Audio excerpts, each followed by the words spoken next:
Hello, everybody. Welcome to the presentation. Today's presentation is called The Tale of Two Contractors, how you can utilize and leverage cloud security and automation to drive CMC compliance. The agenda for today is we're going to go into a little bit of CMMC history. We're going to go into the CMMC preparedness process from the perspective of a defense contractor that needs to go through this process. We're going to go over the audit process. We're going to break and have a panel discussion for a bit. Then we're going to go into the tale of two defense contractors, which is the story of two different small businesses based on real life experience that had two very different approaches to their compliance path, and we'll find out where they land. Oh, went out for a second. And then the last part, we'll discuss cloud platforms and how they drive compliance. The presentation team today, I'm Chad Coalier.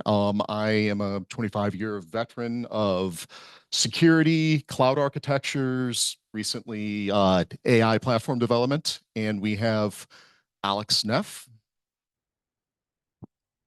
Howdy, my name is Alex Neff. I am a board member here at ISACA. I've been in software security and infrastructure security for about 15 or 20 years now. I've worked in heavily regulated environments for most of that time, and I've been fortunate enough to have to deal with things like CMMC compliance, so glad to share with you today. And next, we have Yuri. Hello, my name is Yuri Risovanny. I lead a local managed service provider. We support local companies, including those in the defense industrial base. We deal with a lot of regulated environments in all areas. I have been doing IT for past 28 years, roughly, with past 5 concentrating on specifically compliance issues. The company is called Kinetic, and Brian? Ignore the slides. You don't see the slides. This is me. I came in from Vegas. I'm representing Vegas today with poker chips. Security should not be a gamble. Security should not be a gamble. I've spent the better part of 20 years working in cybersecurity, infrastructure, various services. I'm lead strategy at a company called BME Industries. When I'm not doing that, I'm an independent consultant. I work for companies like Palo Alto, CrowdStrike, Elasticsearch. I find myself in situations where I've been asked to come in and help a company who's had a breach or they're recovering from a breach and they're digging through technologies and things. So a lot of what I have to say today is to help you not be in that place. So anything I can do to help you not be there is what I'm here to do today. And thanks for coming, and online as well. Yes, thank you, everybody that showed up, and thanks to everybody that's online.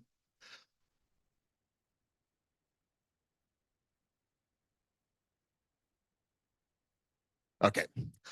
Today's focus of the presentation, as I mentioned a second ago, is first we're going to go into what is CMMC? Why is it a hot topic? Along with AI in 2025, it's probably the biggest hotspot in security around. We're going to go into different aspects of technical security. Once again, the presenters here, we're mostly technical people, which is a little bit different than what you usually see at these meetings, which are more audit and compliance focused. We thought this would be a nice change to sort of see the other side of the coin. And we'll discuss modern cloud platforms and how you can leverage these to get to where you want to be in your compliance stature. And then most importantly, we did not want to do a presentation on AI. So specifically, we're doing nothing about AI because every other presentation we go to seems to hit on that. With that, I'm going to hand it over to Yuri, which is going to start discuss CMMC, what it is, and how you need to comply with it. Thank you, Chad. So CMMC came out of an executive order created in 2010 under Obama administration. The idea was that based on a number of security incidents that were seen in the defense industrial base contractors, the government decided that the level of security and self-attestation was not sufficient. It had to be increased. So CUI as a category was created, which stands for Controlled Unclassified Information. Don't confuse it with classified and secret clearances and things like that. There are multiple levels to it, and we'll discuss the basic security hygiene primarily today. But there are also some high-level security environments that are kind of the next step for more secure environments. So when the program came into existence, it stemmed, as mentioned already, from a number of incidents. A big one that became the impetus for the whole thing was when U.S. intelligence community noticed that the images and data sheets of a Chinese stealth plane resembled uncannily two of U.S. Recently built stealth planes, the F-22 and F-35. So they started digging. They were trying to figure out why is that the case, and is it possible that the resemblance is not accidental because of aerodynamic properties of the planes, but something that was leaked. And they did find out later on that yes, a number of contractors have been compromised, and that was the reason. Plus a few other reasons that you see here, the advanced persistent threat groups that appeared, they were primarily government sponsored. There were breaches of U.S. Navy contractors, and in general, the entire industrial base was targeted. So CMMC framework can be split in 3 levels. It used to have 5 different levels, but it was scaled down to 3 in order to make it a little bit less complicated, easier to understand, and easier to comply with. We'll start with the level 1 here at the bottom, which is your basic level. It typically applies to federal contract information, and you have to provide kind of the bare minimum security controls. The FAR clause itself has 15 controls. Now, once this FAR clause is run through the CMMC program, it is actually split up into 17, which is the +2. Some of the physical controls are made into multiples within the CMMC program. Level 1 is the easiest, but you have to self-attest to your compliance on an annual basis. You provide that attestation, you put in your score into the SPRS system, and for the most part, as long as you did everything that you claim you did, you should be fine. Level 2 gets a little bit more complicated. Here we go into the entire NIST SP 800-171. And as it states right here, there are 110 controls. While we talk about 110 controls, it is actually a little bit more work than that, because each control has multiple, in many cases, assessment objectives. And you're evaluated on every one of those objectives, not on the control by itself. The major differentiating point between level 1 and level 2 is that it goes into a program where you are very unlikely to be able to self-attest to the security. You're much more likely to be asked and required to actually go with a third-party assessor that comes in, investigates your network, takes a look at everything, asks you a lot of questions, and then gives you a determination whether you comply or you don't. So that assessment is done on a triennial basis. And then when it is not time yet to renew that triennial assessment and certification, each year you have to still self-attest to the government that everything is still maintained.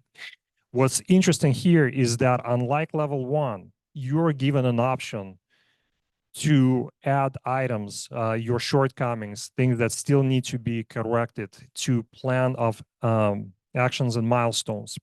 And you have 180 days, as long as those are minor, they're not major items. So if you don't have a system security plan, you can't even put it on POAM, you can't proceed with the assessment.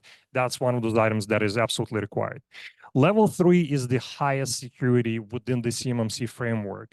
And we move from NIST SP 800-171 to 172. It has several additional controls that you need to implement. There are some big ones, like having a full SOC or Security Operations Center.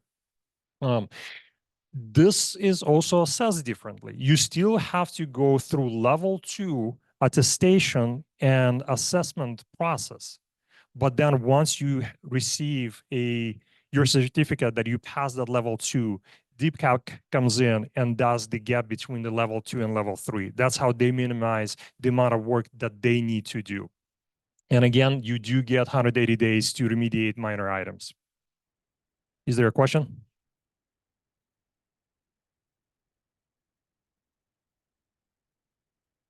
A countdown start officially. So it starts from the moment that the assessment team that comes in, once they issue the results, and as long as you are given the conditional certification that you can proceed because you've met a certain level of security, it starts from that point on.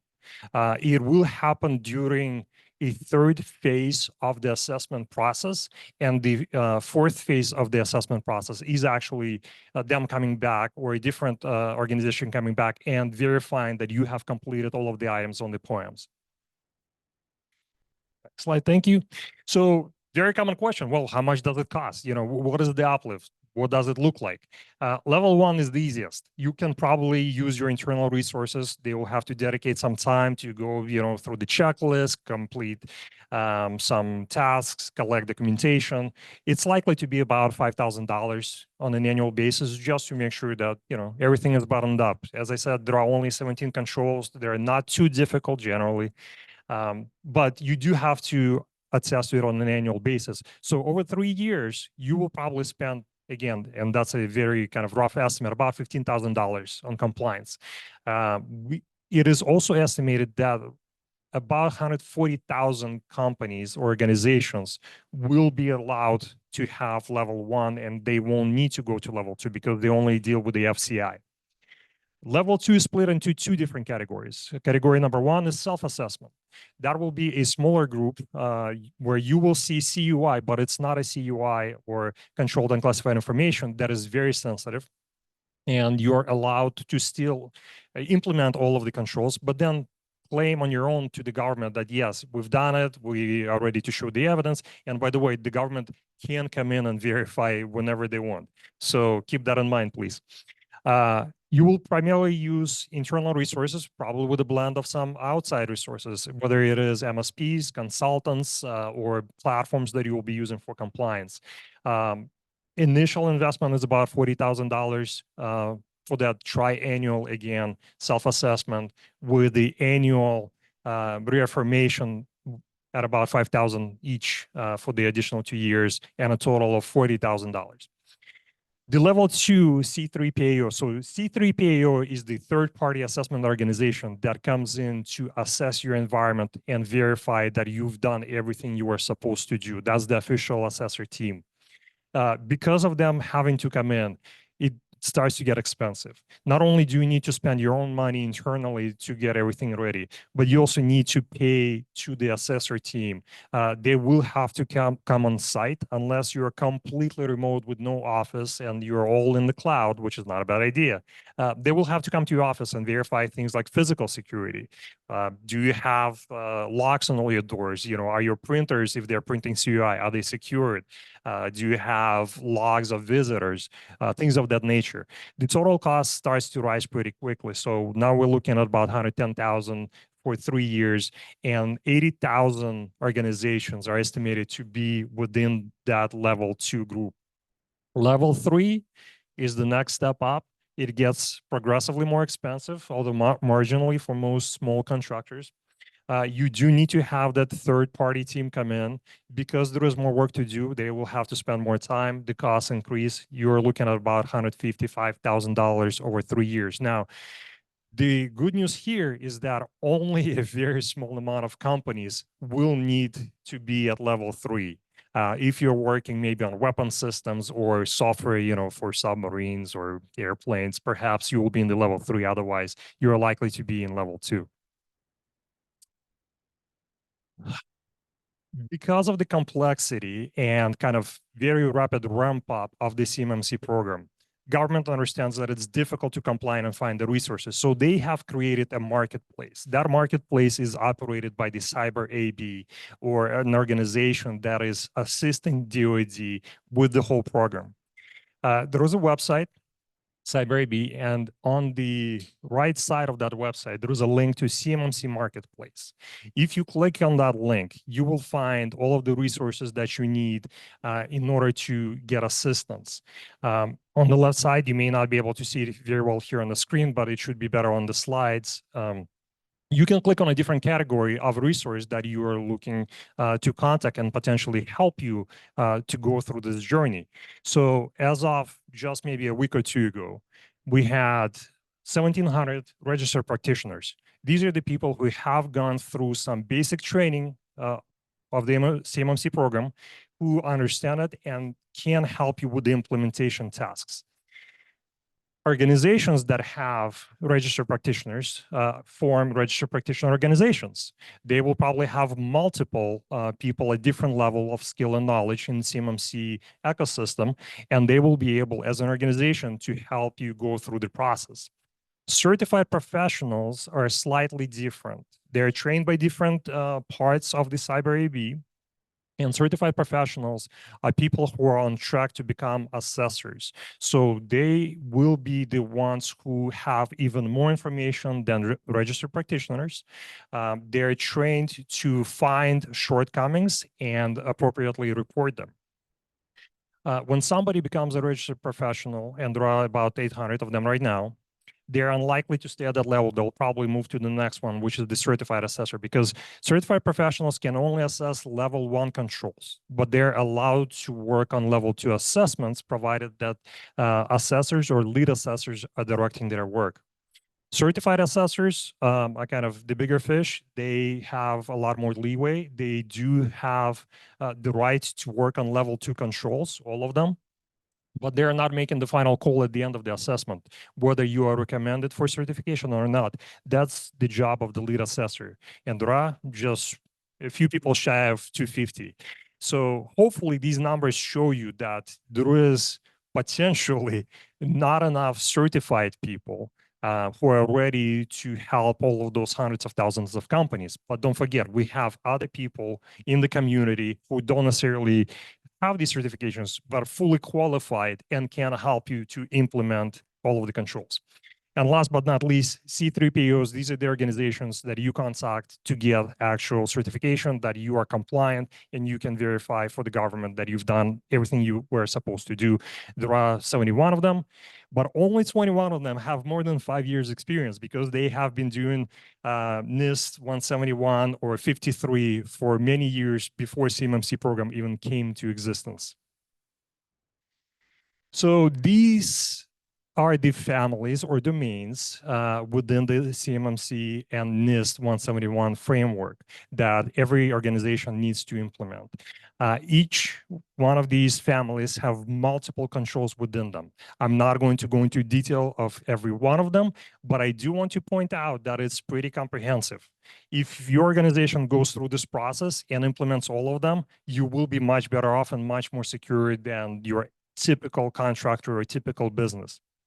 And it is comprehensive enough to cover not only your cloud systems or on-prem systems. As I said, it goes into physical security. So CUI that is printed is still covered by this. And there are rules about what you can do and how you're supposed to dispose of it. We can go to the next.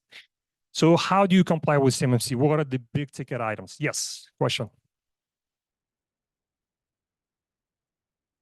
For those controls, are they prescriptive like CIS, or are they more like the NIST cybersecurity framework where it's more general guidelines?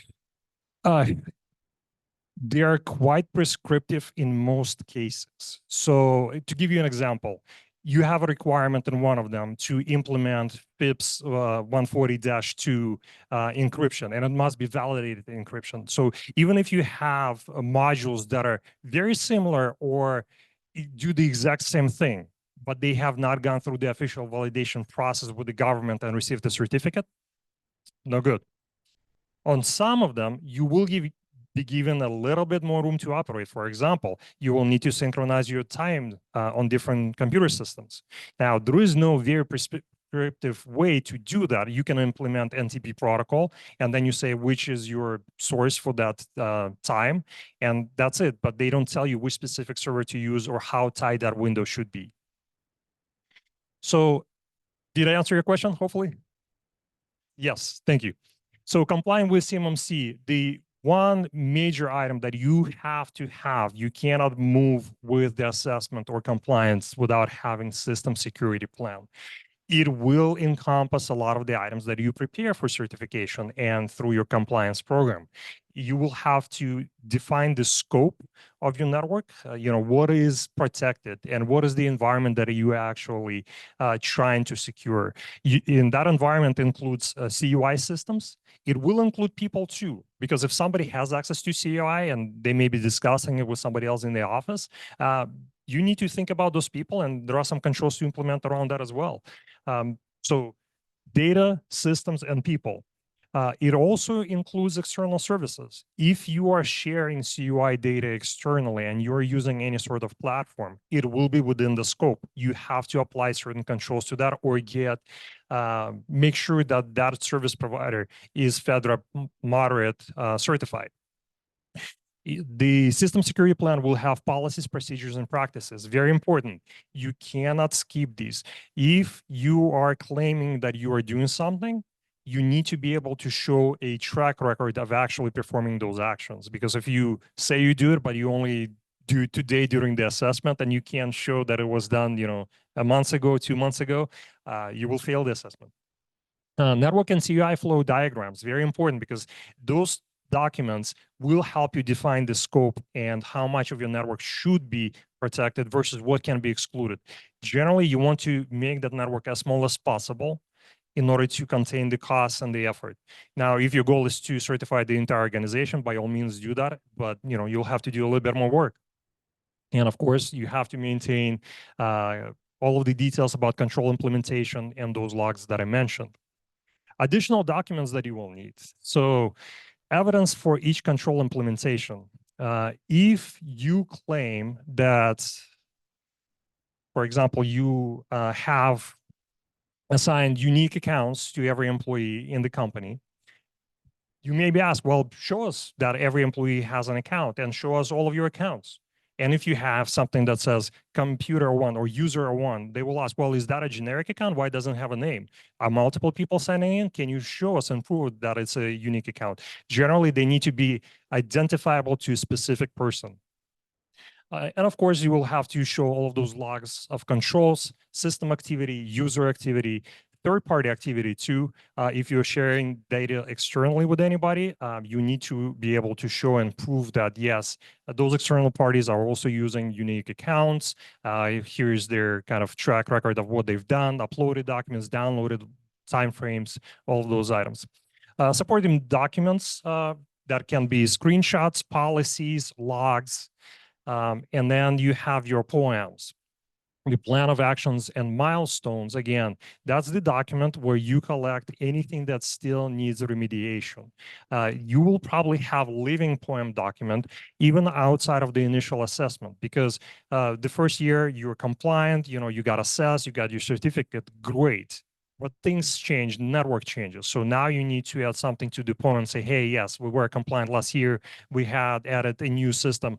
We now need to make sure that it's properly secured and it is within the scope and controls. Security assessment report. That will be your vulnerability assessment, and it will be your pen testing. You should do those, and you should take the results very seriously. If there is a finding, it needs to be addressed. You need to document how it was addressed. You cannot just leave it be. Customer responsibility matrix. Very important. As you're going to use any sort of cloud provider or vendor, they will need to be able to tell you what controls are they satisfying and complying with. You will use that information and we'll put it into shared responsibility matrix or customer matrix to show who takes care of which part, because it's not just on the contractor, it's on every organization that works with you and CUI data. Assessment preparation, big item. Why? Because there is a lot of work to be done. On the preparation side, we typically think that, maybe we can do it internally. We have an IT department, but IT department also probably needs some help. They're likely not the experts in DFARS regulation or various government contract clauses. So you may need to get some consulting services. Engage appropriate resources when needed. Don't waste your time. You can probably learn it. You're all smart people. Do you really want to be the expert on compliance and government documentation? I don't think so, but It's your choice. Identify scope, conduct gap assessment. Without a gap assessment, you don't know what you need to remediate. So very critical step in the implementation phase. Complete all projects to close the gaps. Again, if you have a gap, you cannot leave it be. You only have a limited amount of time to close it.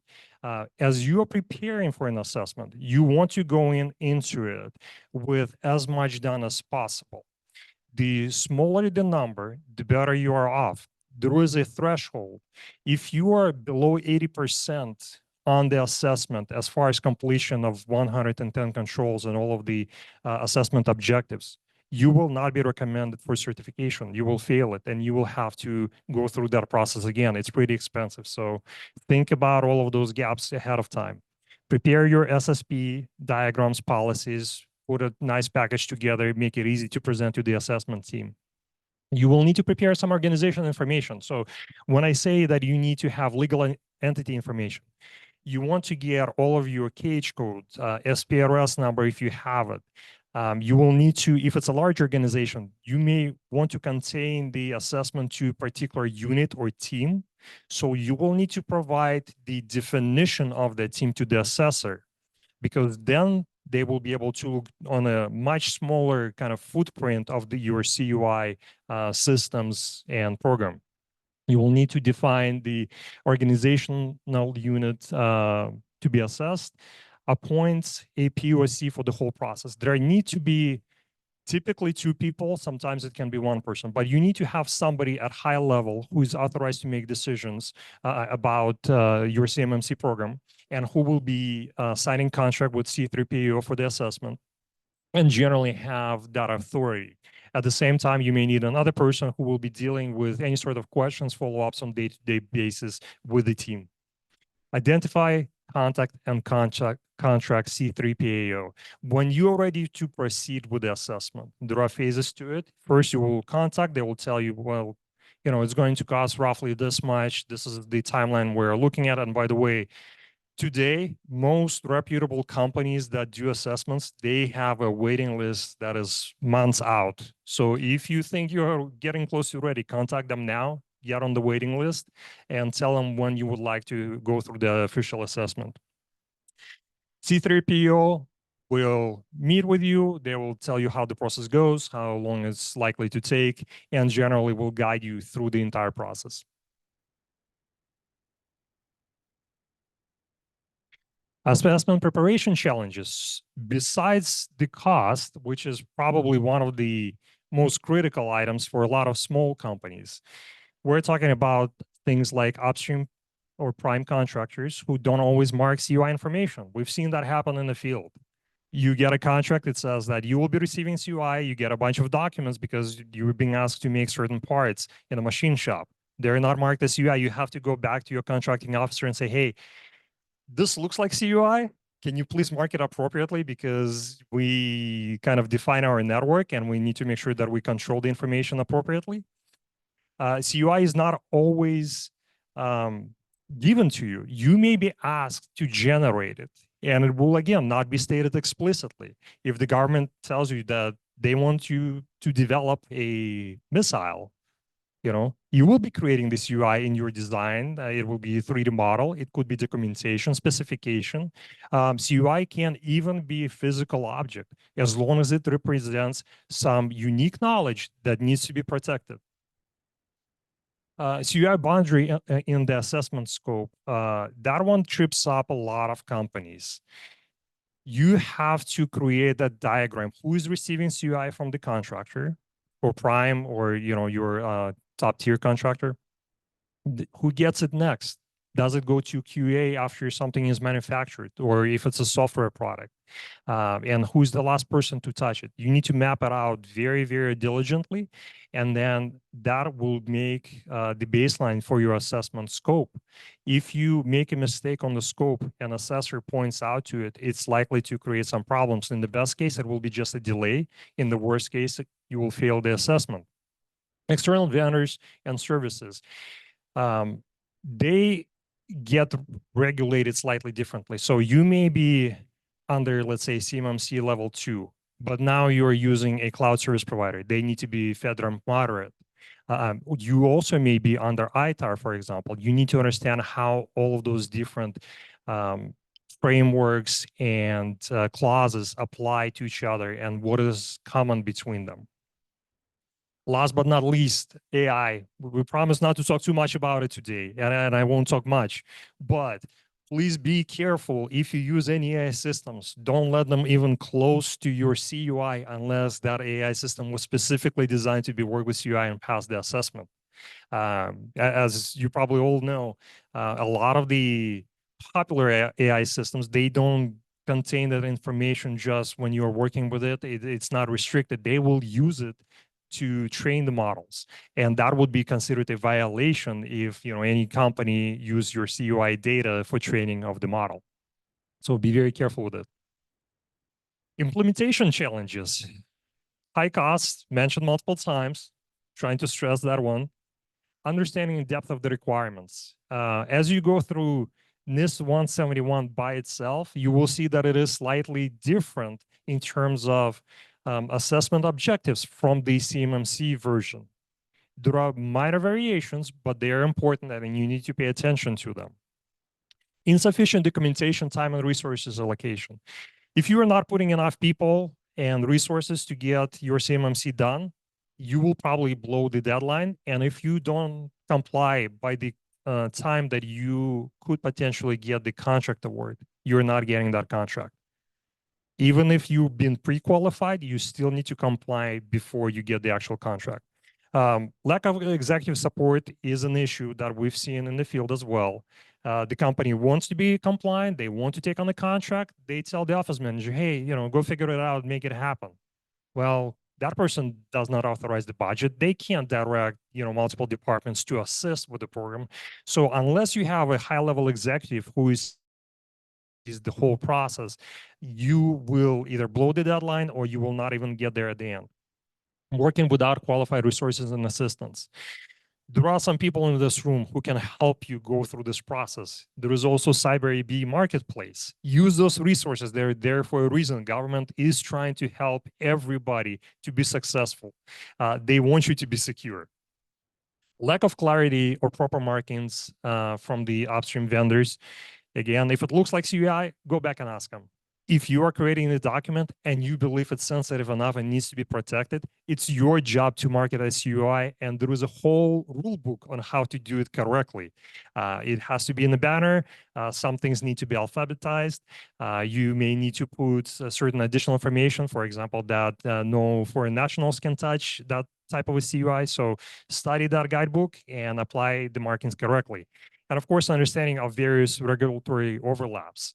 If you have ITAR, if you have FAR Clause 21, or it is DFARS clauses, there are multiple that are applicable within CMMC. You need to have some understanding. If you don't, get a consultant, get some help. They will guide you through the process.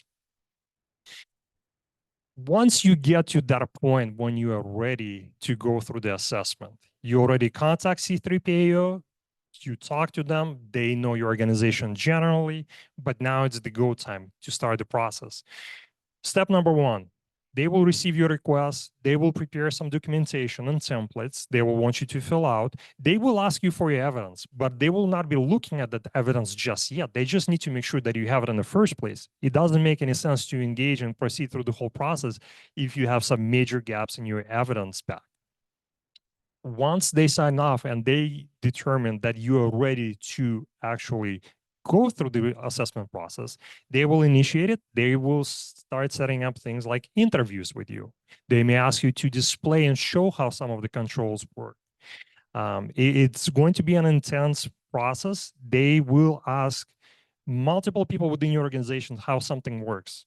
And you as their organization have to provide the answers.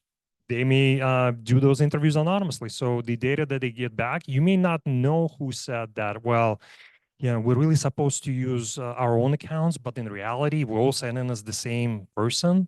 Like that can happen during an interview. You will fail the assessment. If you are successful at the end of this stage, you will go to the third one where they will say, okay, here are the results. Here's everything that we've seen. Here's the evidence you've provided, and we think this evidence is sufficient. we are going to recommend that you receive your CMMC certification because they only make determination to recommend. It's up to C3PAO to actually submit that information on your behalf to the government and get the final approval. If you have shortcomings, if you have gaps, this is the phase where those shortcomings will be recommended to be moved to POEMs, as long as they're not major ones. If it's something minor, let's say you didn't collect the logs, even though you have the data, but you didn't save them like you're supposed to. You will be given chance to correct that. That's when you move to phase 4. At the end of 180 days, you should have all of them closed out. You should have a perfect score of 110. And the scoring system is a little wonky. You start at 110. For anything that you have not met, you subtract a few points. You can actually be in the negative territory, which trips up some people. At the end, if you close all of them out, great. You will move from conditional certification to an actual certification, and that will be the end of the process for you. Now you have another couple of years before you need to go through the same process again, contact and contract another C3PAO to get it done. In between those 3-year assessments, you still have to, on your own, certify to the government that you are following the process, that nothing has changed in a major way, and if it did, that you have applied all of the same controls and measures to those new systems. So what are the major benefits and downside of CMMC? Because it's pretty fresh. Well, number one, finally, it is official and it is standardized. There has been a lot of chatter back and forth. There was a lot of feedback from the community because some things were very not clear. Some still are, but DoD and CyberAB are working on those. It is thorough. You do it, you will be much safer. You are unlikely to be breached, which is great. It's probably easier to penetrate somebody's defenses who doesn't have many of them in the first place. Developing robust ecosystem, that is the job of the CyberAB. You will see more resources provided to you. It is objective and fair. You can say all you want, but assessors are trained to a specific standard that is unified, and all of them should apply those standards the same way. So one thing to mention, when you are done with your initial assessment, if you have any items on the POEM, the list of gaps that you still need to close, you don't have to use the same assessor team to verify that you close those gaps. You can go to a different team. So just keep that in mind. And of course, it does give you herd immunity. As everybody gets a little bit more secure, it strengthens all of us. So then downsides, it's still complicated. Again, DFARS 7012, 7020, 7019, and now we have 21. Does everybody know what they mean? Not really. There's a lot of confusion there. It is expensive, especially for small companies. If you're an organization of 10, 20 people, spending $110,000 to just get certified, it's not an insignificant amount of money. Sure, you can probably make it back with the government, but it's still, you need to have it in the first place. It's not very flexible, but that's because it's fair and objective. The same rules apply to everybody. It does need refinement, and CyberAB is collecting feedback from the assessors primarily, and also they're looking at what sort of appeals are being filed through the assessment process. They take that feedback to DoD, and they will refine the rules for the next time. There are a few off-the-shelf options, not many. Microsoft has GCC High or GCC version of it. There is Prevailed. Amazon has a government version of their data center services. Same with Google. But none of them are very straightforward where you just take it and it's a ready-to-go environment. You still have to configure it. You still have to apply certain rules and policies, and that is complicated. And the whole system is still actively changing. And I think if you don't have any questions, that wraps up my portion of this presentation. Yes, there is a question. Is there a microphone?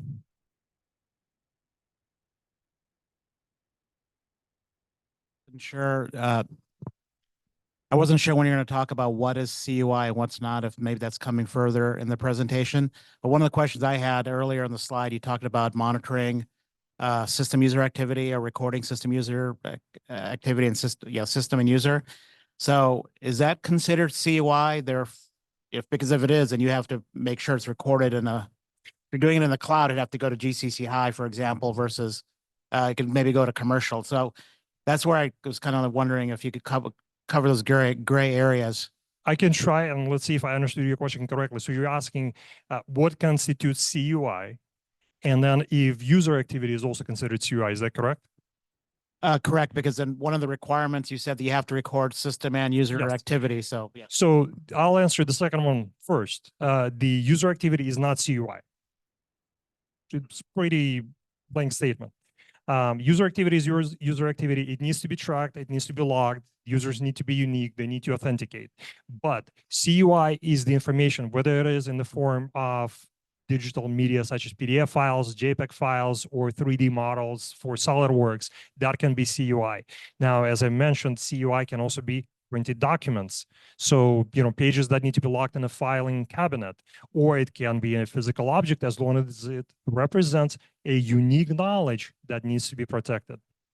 So if I'm accessing a PDF that's CUI, do I need to record that? And is that recording of it considered CUI? No, you don't need to record the fact that you are accessing it. And because you don't need to record it, that would not be also a CUI. So as you are working with CUI, you are not generating new CUI. That is just a record of you working with the CUI.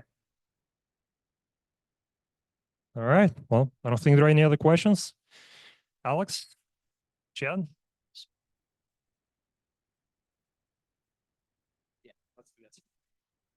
We're going to set up the panel discussion, and we're going to take a couple-minute break. So we'll see everybody back in 5 minutes.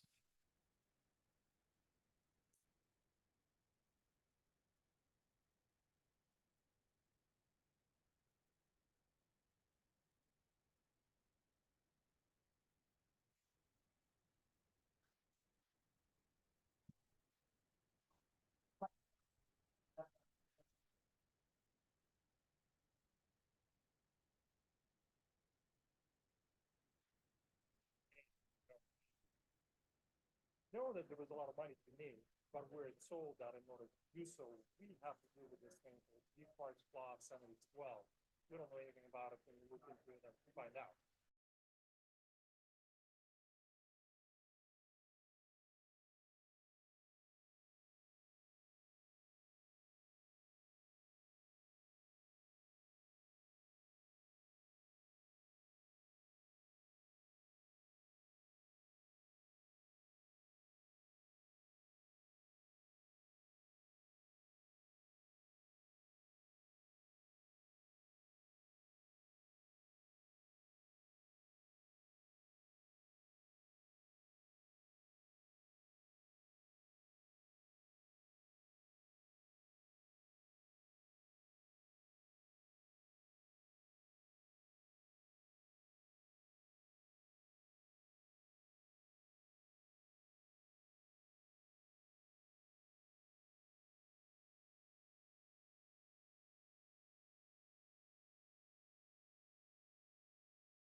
Testing, testing. This is Ryan.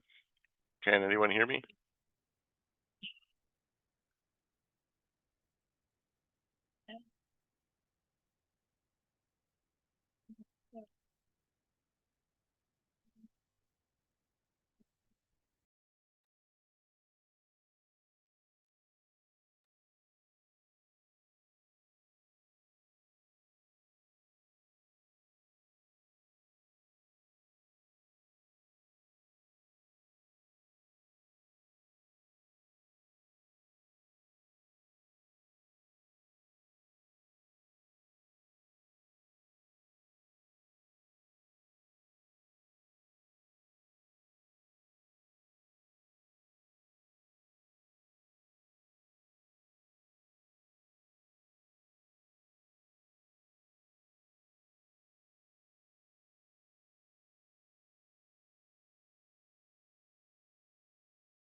Okay, everybody, we're about to get started again. Thank you for your patience. Just getting set up here.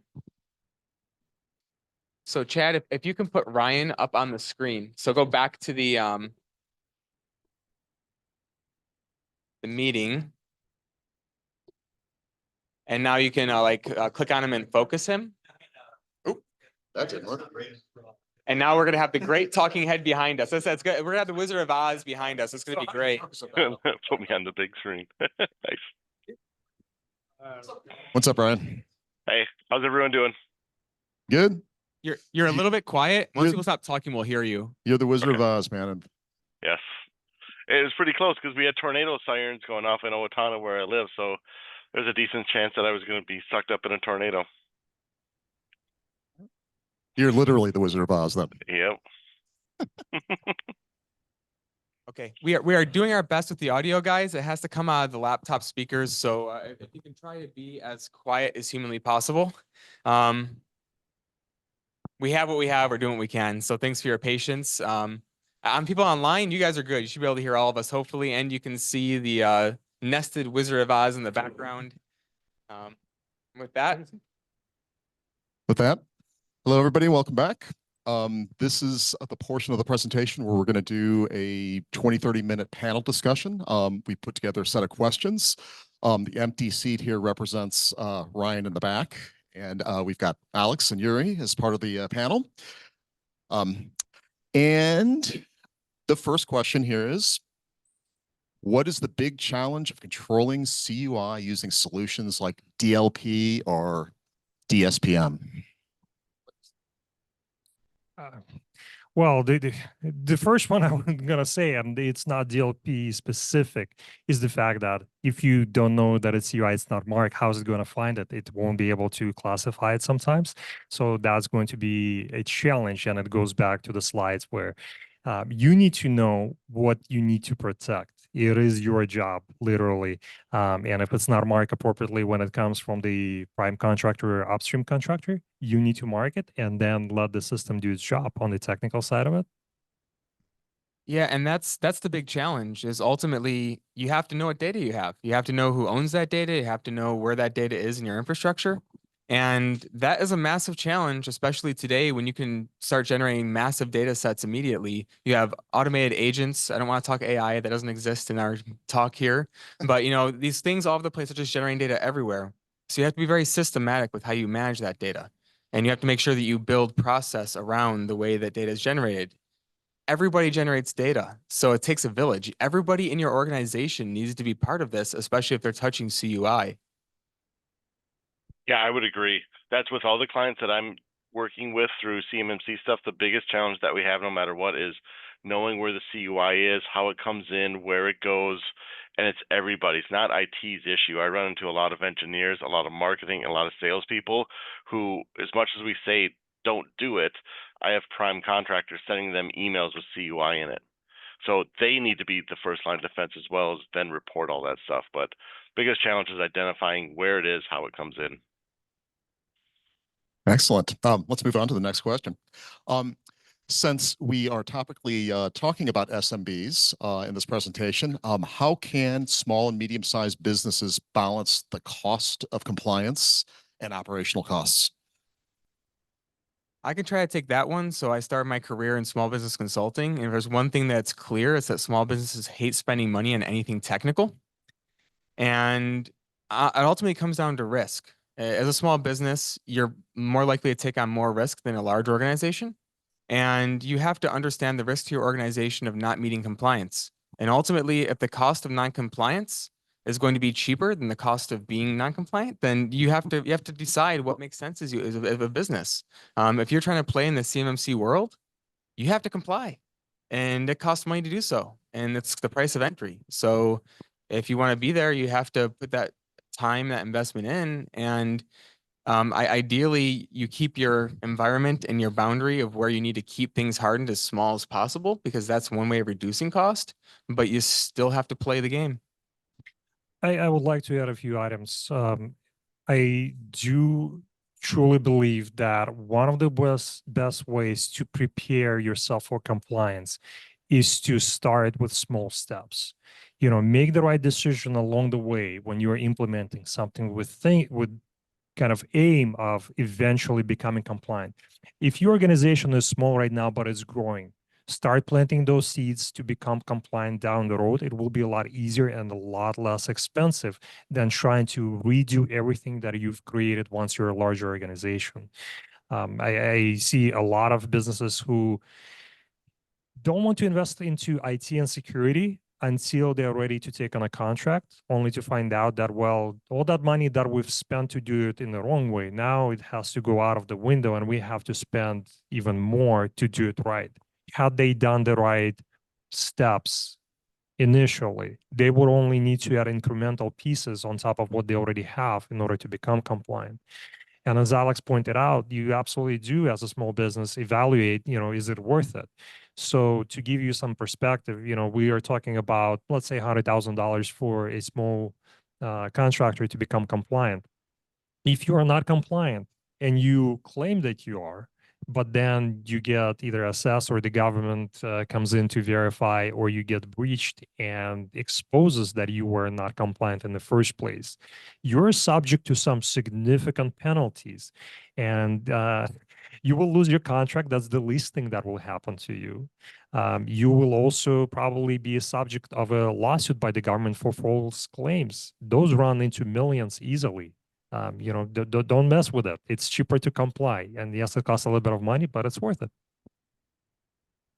Yeah, I would agree with both of those. One of the first things that we do with all of our clients is limit the scope as low as possible. Because if I have to put all 110 controls on 100 assets and a whole on-prem site versus going to 5 people in a GCC site, it's a lot cheaper to do it that way. Plus, thoroughly understanding all the controls and the objectives to know how to handle that and how to check the box on those compliance things to be able to pass an audit, basically. Thoroughly understanding all of that stuff before you just start moving forward and doing things. Excellent. Excellent insight.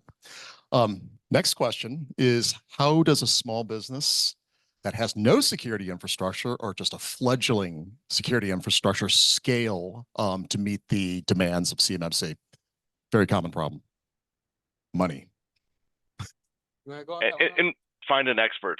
Find someone who knows what they're talking about to guide you through that process. But it's not going to be cheap. It's not going to be free. So it's money. Money, money, money. I think, again, we're coming back to the same idea that if you want to grow and you want to grow in a way that will be compliant, take those small steps along the way. It will really pay off at the end.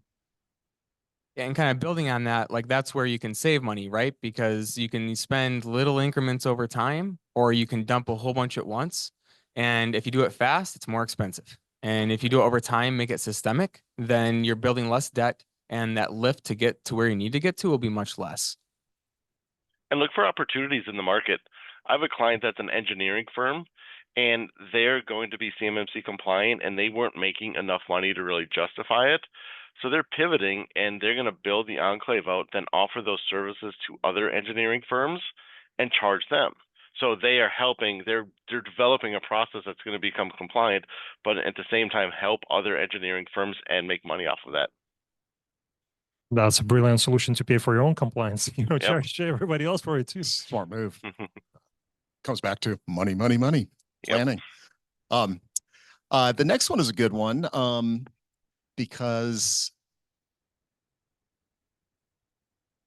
the companies we're going to talk about in the next portion are two examples of this. They're companies that have nothing in place and in sort of denial of what they need. And how can a company absorb the rapid technology change and expansion that's needed for CMMC compliance when they are just a very basic organization with very basic leadership? And this is a lot of the people I talk to in the space, and several of my clients are exactly what this is. They have no idea what CMMC is. And then when you explain it to them, they just choke. And now they're going to have to take on, for them, it's a very rapid change because they got basically a year to adopt all this. So what is the best strategy and approach for a company like this? I would have to say you need to find an expert, reach out to them, and start the conversation. That's step number one, because you can try to become an expert on your own as a business owner or the manager of the business. It will take you a long time. There will be a lot of things that you will not know because you have never dealt with them. You would have to become an expert on compliance and IT and cybersecurity, all of it. I don't think so. It's not happening in any sort of reasonable amount of time. there are some smart people, but they probably have better things to do, and it is going to be cheaper for you as a business to just reach out to the professional who has done it already a couple times, who knows what they're doing, who may already have identified a number of solutions that they can easily put in place. But as Chad pointed out, oftentimes when you talk to business owners who see this requirement for the first time, and you try to explain to them all of the kind of finer points and all of the layers to it, the eyes glass over. It just starts kind of going above them, and they say, "Okay, I don't understand any of it, but can you explain it in easy to understand terms?" And the step number one, get somebody to help you out. Step number two, start taking CMMC and compliance in general as a strategic decision and plan as you grow your organizations. When you're small, it's a lot easier to implement it and just keep that scaling rather than coming in later. I've had one thing I would add too is make sure that I like the saying, the juice is worth the squeeze. I've talked to a lot of people, several companies before they even go through any services or do anything, and they back out of it. They're like, the risk is too big if I don't do it correctly, and I'm not willing to put the money into it. So they're just like, I'm not going to bid on any more DoD contracts. I have an actual example of that. One of our clients, they approached us and said, "Hey, we would love to, get on the government gravy train because, those contracts look pretty juicy." Sure, why not? Let's put this in, let's build it out, let's make you compliant, and they see the price tag. And then they say, well, these contracts would only be 1% of our overall revenue. They would maybe pay for the compliance project in itself, but then we don't know if we'll get the next one. So maybe we're not ready until we have a larger contract. So, you have to weigh absolutely your opportunities with the cost. And kind of building on what you said, Chad, you mentioned about rapid technology change. You buy the ticket, you take the ride. If you're going to do this, technology is constantly changing. You can't just go buy a CMMC compliance from a contractor and then be done with it. Like once you're in this, you're continuously in it. As long as that contract is there and as long as you're handling CUI, you are spending cost in order to stay compliant and not get all the fines and bad things that come with that if you aren't. I would add on that as well. It's just go one more. It's constantly living, constantly changing. I know several CCAs, people who are doing assessments, and they estimated that out of the people who've actually been certified already, only 25% of those people are maintaining compliance right now. It never ends. And the whole cycle is where you have the 3-year cycle. Once you get certified, you have to keep doing it. And in year 3, the auditor can go all the way back and say, show me the documentation from the onset. So it never ends. It's a big lift. It is a big lift. And what's interesting, I was showing some numbers about the people who have been certified, to participate in the ecosystem and be the experts. A lot of them are not really on the market, even if they are listed. Some of them are taking it because they need to become internal specialists within their organizations. So they may have positive certification, but you cannot reach out to them for help because, they're only working for one company. And we see a lot of demand still coming in. I just last week had 2 clients who reached out asking about compliance and, asking questions. Well, what does it cost? How difficult is it? So it's here and it's happening. Before we go on to the next question, I'll add to that one of my quickest consulting engagements was a client that wanted me to determine how expensive it was for them, and I went through my estimate, and they said we're out of the business, we're not doing it, and they no longer do DoD work. So it happens. Okay, final question here. For a company that's used to traditional infrastructure, what is the big difference in compliance when you go to the cloud? The cloud solves everything and makes it easy. Obviously. The one nice thing about the cloud is I'd say it's a more controlled environment because it's a lot more standardized. When you have a data center, you have all this random equipment from all these random vendors that's tied together. It's a more complex problem to solve. In the cloud, you generally, not to say it's necessarily less complex at scale, but it's a lot more defined as to what the problem is that you have to solve. And there's lots of strategies, which we'll go over soon here, as well as technologies that will help you stay compliant, understand what your resources are. So it's a little bit easier to wrap your head around the problem because it's easier to do things like define boundaries and things like that because it's all logical within that cloud space and you don't have to worry about the physical aspect of it nearly as much. So I would love to add one point to what Alex said about the cloud. There is one major benefit that we see on daily basis.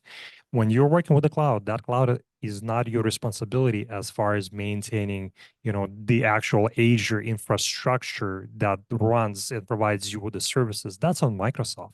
So now you're offloading that work of maintaining your own servers, whether in the data center or on site, from your IT people onto Microsoft, and you only need to be taking care of that virtual environment within their data center. So I see it as a good way to potentially shift some costs and let, Microsoft actually do something for the money that we're paying them. Yep. I would add on that, I agree with all that. I had one client who had CUI requirements, and their process is required to bring the CUI physically into paper form. And they had 4 warehouses, and we went through because you have to maintain the people that visibility on that CUI so you can control it. And they were looking at a bill of $175,000 in cameras and storage for each facility. So they're going to have a camera infrastructure recording everything that's going to be $600,000-$700,000 because they did not want to keep it in the cloud. If they would have been able to do everything there and manipulate it, do everything, figure their processes out to keep it in the cloud, that would have been almost $750,000 back in their pocket. And I saw that somebody mentioned FIPS 140-3. There's some technical compliance that's much easier in the cloud because it's designed to be compliant in that way. Like trying to solve for that with outdated, antiquated systems in your data center is almost impossible. You have to upgrade. It's very expensive. It's very time consuming to where you can really offload some of those things onto your cloud provider. As Ryan said, CUI that had to be moved physically, it actually goes back to one of the controls. It is considered CUI in transit, even if it's in paper form in somebody's briefcase and they're moving it. There are certain protections that you have to account for and provide. And it can be cameras, it can be, making sure that the person is trained to handle it correctly, that the briefcase is locked and not left, without somebody paying attention to it. You have to go through that entire process. And if you don't, the assessor will ask you those questions and they're going to ding you on it. You're not going to get the perfect score. Excellent. Anything else? I was going to open it up for questions from anybody, the audience.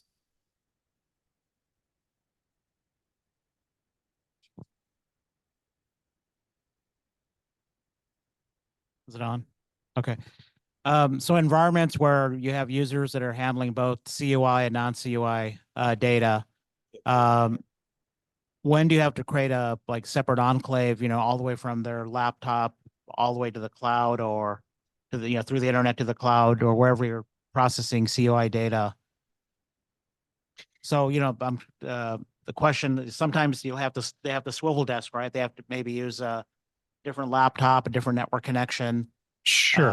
I can try to answer that question. So the part of the work where they don't work to CUI is really not within the CMMC framework, and it doesn't care what kind of other work you do.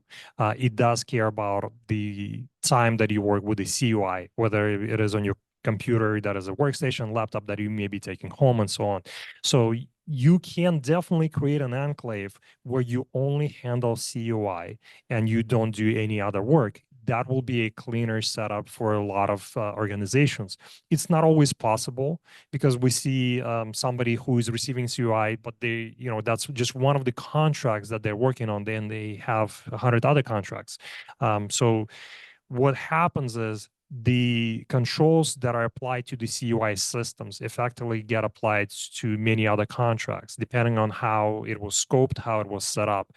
You are more than welcome to scope yourself very narrowly and try to limit. It will be very beneficial to you as an organization, will be less expensive, easier to maintain, but it doesn't have to be that way. Enclaves work for some, but and not for the other types of organizations. It's a kind of individual decision that you have to make.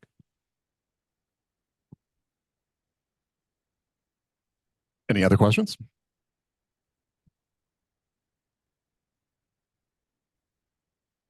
Mic check, mic check. What are some of the common problems that you folks have seen when it comes to managed service providers that, number one, don't have a mature environment in place to, number two, service their defense industrial based clients, and number three, they're seeking to templatize their MSP offerings, but they also serve various types of client environments that may not use 100% of their services in order to have that kind of external service provider inheritance? What are some common problems that you've seen with that? I can probably take that one, considering that I work for a managed service provider. One of the big problems is that we face is that supporting CMMC framework and NIST is very different from everybody else. You can't really templatize it because it's not applicable and it's too expensive for everybody else. It has to be kind of a carve out within our business, just like CUI is a carve out and it can be in the enclave within an organization that gets the contract. It is a carve out within the MSP space as well. And yes, you do try to templatize it as much as possible. And there are some things that you can do. For example, you can identify solutions that you know can work, but it still will be an individually configured environment. What we can do on the MSP side is to ensure that we are working only, for example, with FedRAMP moderate providers of our tool sets that we use on the back end. And that when we work with you and when we support your organization, we actually use tools that when you are assessed, because that assessment will look at your managed service provider as well, that we would pass some of those checks that would be applicable to us. And kind of touching on that, as an organization that is working with highly sensitive data, not necessarily CUI, anybody in your chain that's going to be storing your data has to meet your requirements. And it's on you to make sure that you have proper third-party risk management, that you understand all the organizations you're working with, that you're actually testing them in some way to make sure that they hit that high level of requirement, because you're the one responsible for them. I can't just say, hey, Yuri, like, oh, you broke that. It's your fault. Like, yeah, I can do that, but you think my customers or my people are going to say, they're going to say, no, it's your fault. You're responsible for our data. And ultimately, companies themselves have to take that on and make sure that the third parties they work with will meet their requirements. Yeah, the MSPs cannot own the CUI. It's the sub, it's the prime, it's the contractors. The one big item that I will tell you is that if you are looking for an MSP to support a regulated environment such as CMMC, make sure you have contractual clauses that talk about how they need to handle your data and access to your systems. Because most likely you will be signing MSP's contract and their version of the language. But you should insist that they also sign your document that says how they should treat your data and systems. That's how you know he's a good one. He's telling you guys to read the contract, you know. Excellent advice. Anybody else?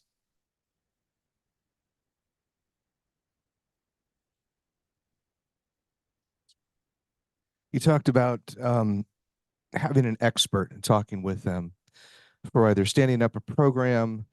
I think that was the context there, but can having that expert, let's say a vCISO, virtual chief information security officer from a cybersecurity firm, consulting firm, a small one, not one of the bigs that's going to cost a lot of money, a small one, having them with you to do a pre-assessment before you have the actual audit or assessment with the C3PO, having a virtual CISO organization work you through the entire CMMC process beforehand and identify gaps with you.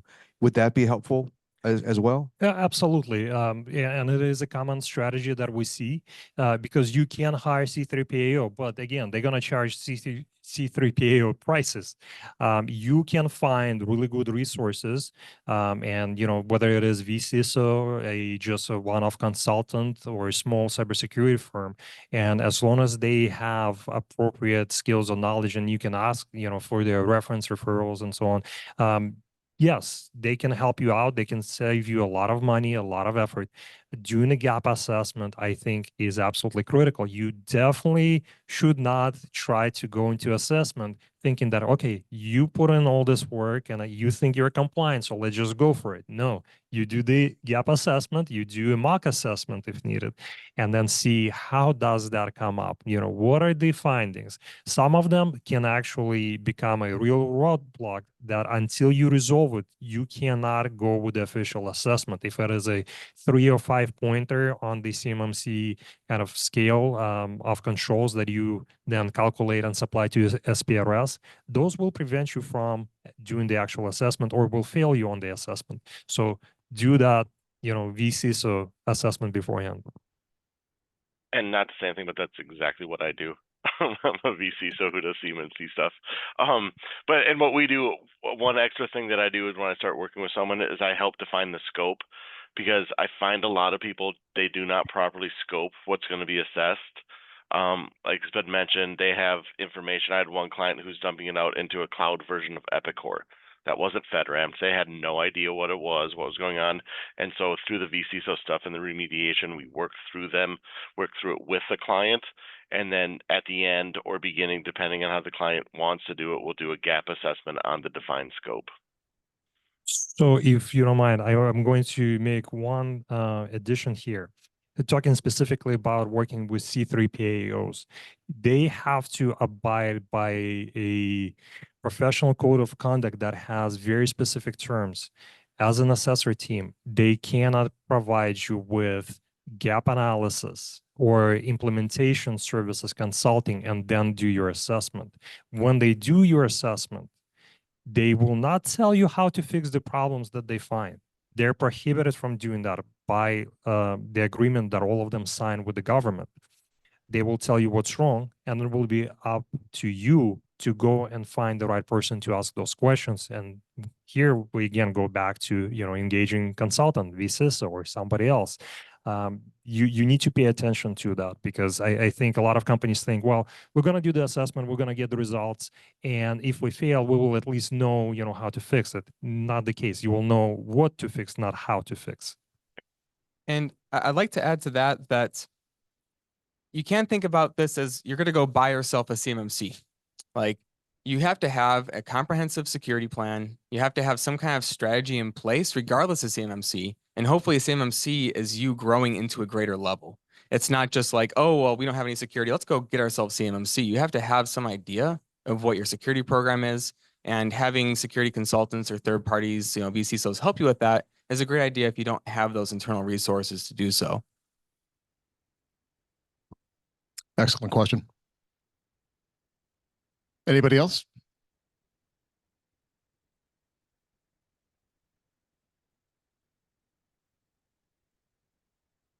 Check. From the Zoom chat, regarding previous answer with option that enclaves can be cheaper.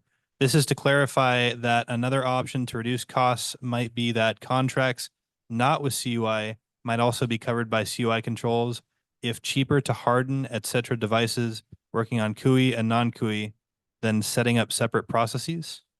It's definitely possible. It depends on really how much work that you do for the government and whether it makes sense for the entire organization or for kind of the larger scope. In which case, if you have the entire organization pass CMMC and be compliant, then yeah, you can handle all the data at once. It doesn't matter whether it's CUI or not CUI to some degree. You still have to pay special attention to it. The enclave help you limit the scope. So in an example of our client, out of 40 people within the company, they have only 7 that work with CUI. They only need 7 machines that have, for example, FIPS validated encryption and certain controls applied. That means they also need fewer licenses for certain products and services in order to be compliant. They don't need to cover the entire organization. You have to make your own business decision based on what you are working with, how much government work constitutes of your total, revenue generation activity. And let me add to that. If you've never worked with FIPS before, you never do FIPS because let's just do FIPS. It's easy. You avoid it like the plague because it is a huge, huge pain that breaks everything. So there may be other things though, like say encryption. Well, sure, you should have encryption across the board. You should have full disk encryption on everything. You should have it in transit. It's not that computationally expensive. It's easier to have it across the board because you can manage it that way. But some places like FIPS, like you are going to want to have that in a special environment because it is going to really limit your capabilities because of the cost of getting it into place. Government is also a little slow to validate all of the modules that are being submitted to them.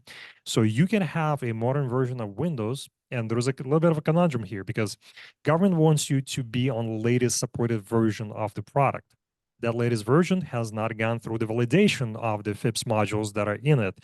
And now you have a problem, and you have to explain that to the assessor, and assessors right now know that it's an existing issue. They're still working with DoD and CyberB to figure out how to handle it. There is a point reduction that you get for implementing encryption, but not FIPS validated encryption. And this is something that is likely to go on to your POEM, but you will be able to move forward as long as you are providing encryption of a certain standard, even it hasn't been validated fully. There are some kind of little peculiarities to that process. Anybody else?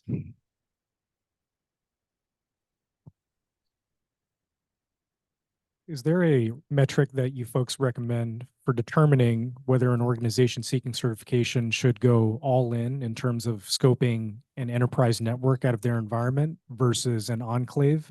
For example, if an organization has a number of users, yeah, money is a factor. But if an organization, say, has a certain number of users that interfaces with CUI, would that be a threshold, for example, for determining if they should go into an enclave or scope the entire environment in? I can take that one. So what I would say is it almost never makes sense to do it with everybody unless everybody is working with it. It's very rare. You will most likely carve out a piece of your business. That's almost always going to be the right option, but maybe you guys could speak better to that. No, I do it. I agree with that completely. And how we do it is through the vCISO remediation part of it is just working through that, determining the people, documenting the processes. What is the CUI lifecycle in your environment? And if it is going to take 75% of the people who have to have that, I'd still work through the costs. So I mean, to me, it could go up to 95% of the organization, and I'd still want to look at the computers, the technology. Is it worth putting cameras and badge readers in? Do we have auditing? Do we have all that stuff? That still might be more expensive than going to an enclave. As one little data point, we as MSPs, we often get asked how much does it cost, for example, to license a user for all the appropriate software or services to make that user compliant, within the scope and the program that the organization has. That number typically varies between $1,500 on the very low end for very few basic services for a small organization that doesn't have large scope to about $2,500 per user per year to have them on the appropriate licenses with Microsoft or with Prevail or somebody else within the space. And that does not take into account the support costs for those users as well, because they'll probably get, now encrypted email. They don't know how to use it. Somebody needs to explain and show and troubleshoot when that happens. So those costs, they add up pretty quickly. Anyone else? Last call. All right. Well, it's time to move on to the last part of the presentation. We'll break for 2 minutes and we'll set this up and come right back. Thank you, guys.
Check mic.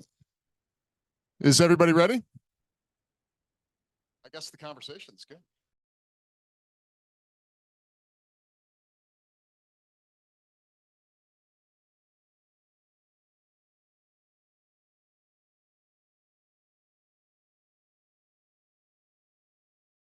Ready to start again?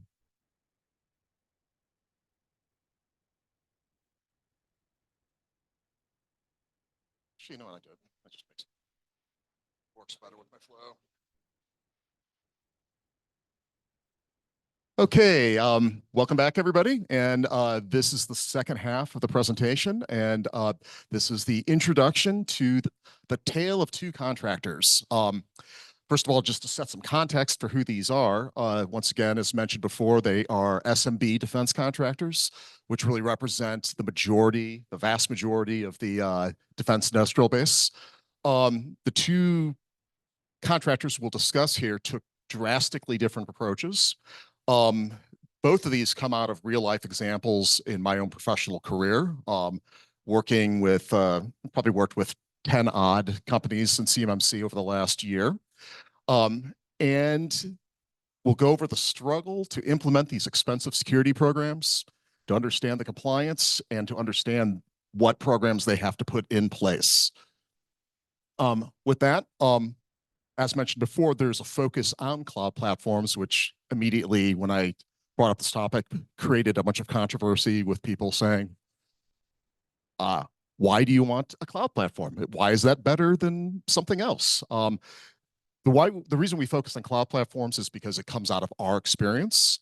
And many times, as mentioned before, Yuri mentioned this, oftentimes they are better fits for small companies that have to start this journey because there's a synergy between their integrated product lines. So it's easier to have one person with GSP or GCP, AWS or Azure skills than having 5 different people that have to have 5 different skill sets.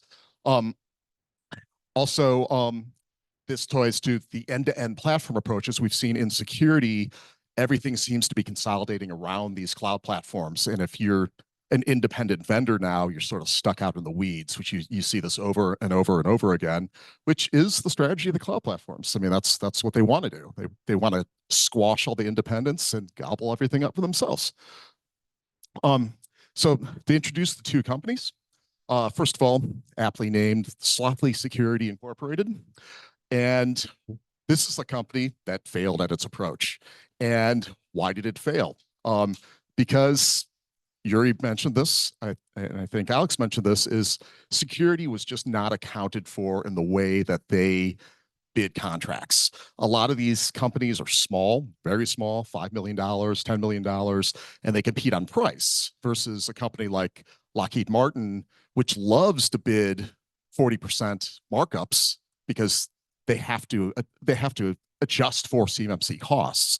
So if you're a small company and you're used to getting these contractors usually as a sub, not a prime, you never think about these things. You just go out there and try to get the lowest price and get the business, and that's it. And you have tens of thousands of companies that fit this profile. And then all of a sudden, CMMC comes around and they don't know what to do. They don't even know how to compete because they're so used to competing on cost that they have to really change their model around. So Sloppy Security is the company that resisted this, tried to do it the bare minimum way. Their management had a lack of awareness and a misunderstanding about what CUI was in the first place. A lot of subcontractors do not get CUI called out in their contracts. And as Yuri said, now the reality is they have to go back to the prime and they have to clarify that in the contract, what is CUI, or they can get burned later on. And of course, the lack of investment. I mean, a company that doesn't have a lot of money does not want to invest in security, especially when they don't understand it. And the last couple of years, CMMC was getting punted down the road. So a lot of companies didn't actually think it was ever going to happen. So they just didn't take it seriously. December of 2024, the hammer came down and it became a requirement, and thus this gold rush that you see in 2025 for people trying to become compliant and set up these programs. Fort Knox Security, this is sort of based loosely on a client of mine. They love DoD business. They did not want to lose this. They'd lose 70% of their income if they did not comply with CMMC. So they took it very seriously. They started bidding security costs into contracts. They really had a world of on-premise equipment, wanted to move to the cloud, and my job was to build a roadmap for them around, what you see in the cloud circle, the well-architected security framework. They understood that security is just not a Azure license, but you actually have to purchase staff and man these programs either through what Yuri does for a living or bring the staff on directly. And they understood cloud efficiencies and automation features that are built into them and how they could leverage them. So as mentioned, sloppy security took the bare minimum approach. They didn't take it seriously. I've heard this from a lot of different people that ask, can they dodge the self-attestation? They just say they're compliant and get away with it? No. Or they were hoping over and over again that CMMC just gets rescinded, which obviously it hasn't. And there's some debate whether or not the Trump administration would squash it, but I don't think I have not heard anything in the news that, to that effect. Fort Knox, when I went in and talked to this company, I did an analysis of implementation costs and gave them an idea of what it was to implement everything that was required. They obviously were looking for low-cost options. They wanted the biggest bang for the buck, and they also came to a cloud architect. So pretty much knew what I was going to suggest. So what I set them up with is the set of major programs based around their Azure estate that was going to drive compliance for them. And first and foremost, what's called a policy tracking framework, which I'll get into that in a second. Secondly, a cloud security posture management system, which is and Alex will get into this in a bit, but it's basically a program that gives you a day-to-day analysis of what your security posture is. So instead of waiting for 6 months to find something, every day you can go into a cloud estate and it's going to tell you these things are broken. You need to fix them. Zero trust was very important, especially around the handling of CUI. And then native integrated tool sets. So in Azure, everything's there. You don't have to jump around a bunch of different products for your SIM, your SOAR, for your vulnerability management. It's one-stop shop. And this is very attractive to a lot of different companies because once again, they don't want to have to hire 6 people for 6 different products. And then last but not least, DLP and DSPM CUI management systems are something that are integral and essential to companies because they monitor where your CUI is. They help you identify where it is. They help you identify if it's being leaked or mismanaged. First and foremost, we'll go through what is called a policy compliance tracking system. In the case of CMMC, now Azure, GCP, all the major cloud estates have this. And what it is it stands up all of the security control required by CMMC, and it assesses on a day-to-day basis your posture against those requirements. It will tell you, where you're not compliant, what you need to do to get in compliant. So in a sense, it's like a automated vCISO on a day-to-day basis, which is an amazing technology if you don't know anything about it or haven't used it. So this is an example of in Defender in Azure.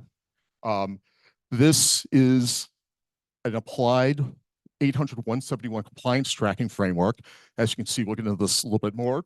These are controls that comprise the framework.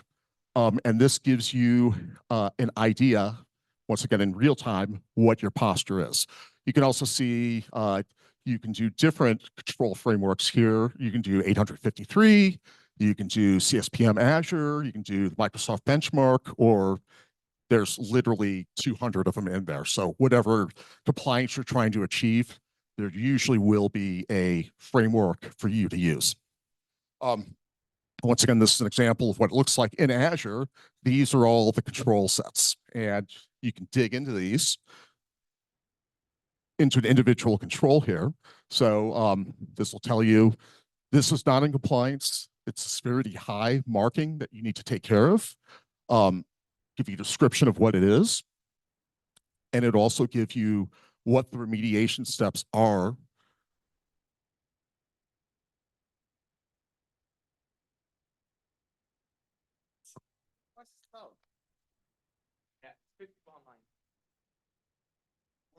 For that Azure, for that CSPM and for that NST frameworks, right?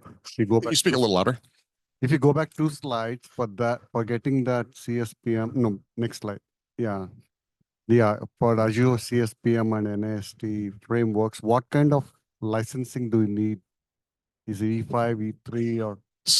Yeah, this is Azure licensing, so Yeah. it's different than Microsoft licensing. So it's not an E3, E3 or E5. Yeah. This CSPM comes out of the box if you're utilizing Defender. So they make it as something that a gotcha, because they give you a little bit of it, you get so addicted to it, it moves the game for you in such a way that you want to buy the upgrade, of course. Okay, there is a much higher version also in this. Yes. Oh, okay. Yes. SDSP 801. Is that also just a goodie there? That's out of the box. Oh, okay. So with just a basic, I mean, once again, this is a way they sell their upgraded products. So, I mean, so you get these right out of the box. You can go right over here to regulatory compliance. You can apply it to your state, and it's going to tell you right there what your posture is. Now, it's also, you'll see in a second, it's going to tell you all the things you need to purchase to fix these issues. Alex? We have an online question, and that is, what role do you think Gen AI technologies can play in working towards or maintaining CMMC compliance? An AI question? Well, I hate to say it because this wasn't about AI, but AI is really built into Defender as a product. It's a CNAP product, a cloud native application protection platform. And apart from just antivirus scanning the platform, it goes out and makes intelligent decisions about what's going on your estate. A very good example of this is what's called the MITRE framework that you can bring into Defender, which MITRE attacks are a series of 10 different little activities that one alone may not trigger any kind of like bell or alert. But with the AI built into this, if it sees one of those 10 events happening, it immediately looks down the stream from the events and up the stream from the events to try to figure out if this is part of a MITRE attack.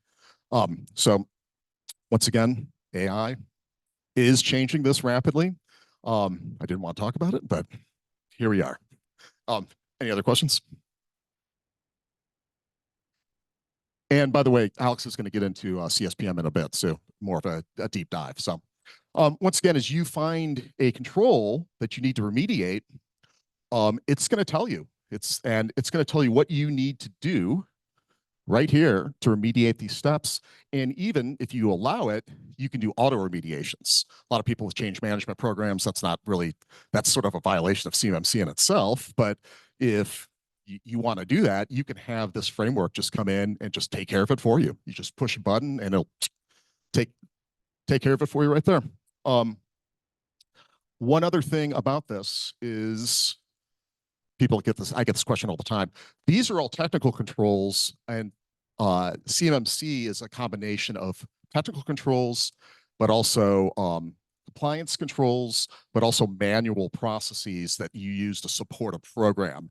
And so these policy frameworks, they include both technical control frameworks, but also the things you need to do outside of Azure. So say, for example, like an awareness of training, you can't do that in Azure, but you want to track it in Azure to see if you're compliant with it. So you have to go outside, establish an awareness program, and then you can come in here and you can manually say, I do this, to give you the full picture.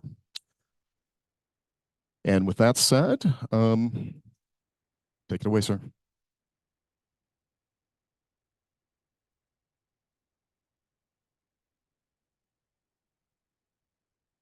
Alrighty, so now we're going to talk about security in the cloud. In order to do that, we have to maybe talk about the cloud itself a little bit more. I figured it would help to kind of give a primer on what the cloud is, kind of at least Azure, and kind of how it's organized, so we can kind of understand strategies for, breaking down that small piece that you want to protect the CUI in. So first off, you have something called a resource.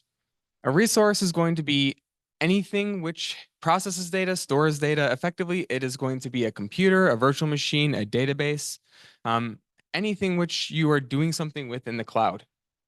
Next, you have something called resource groups. Resource groups are simply collections of resources. Above that, you have subscriptions, which are collections of resource groups, and then management groups, which are collections of subscriptions.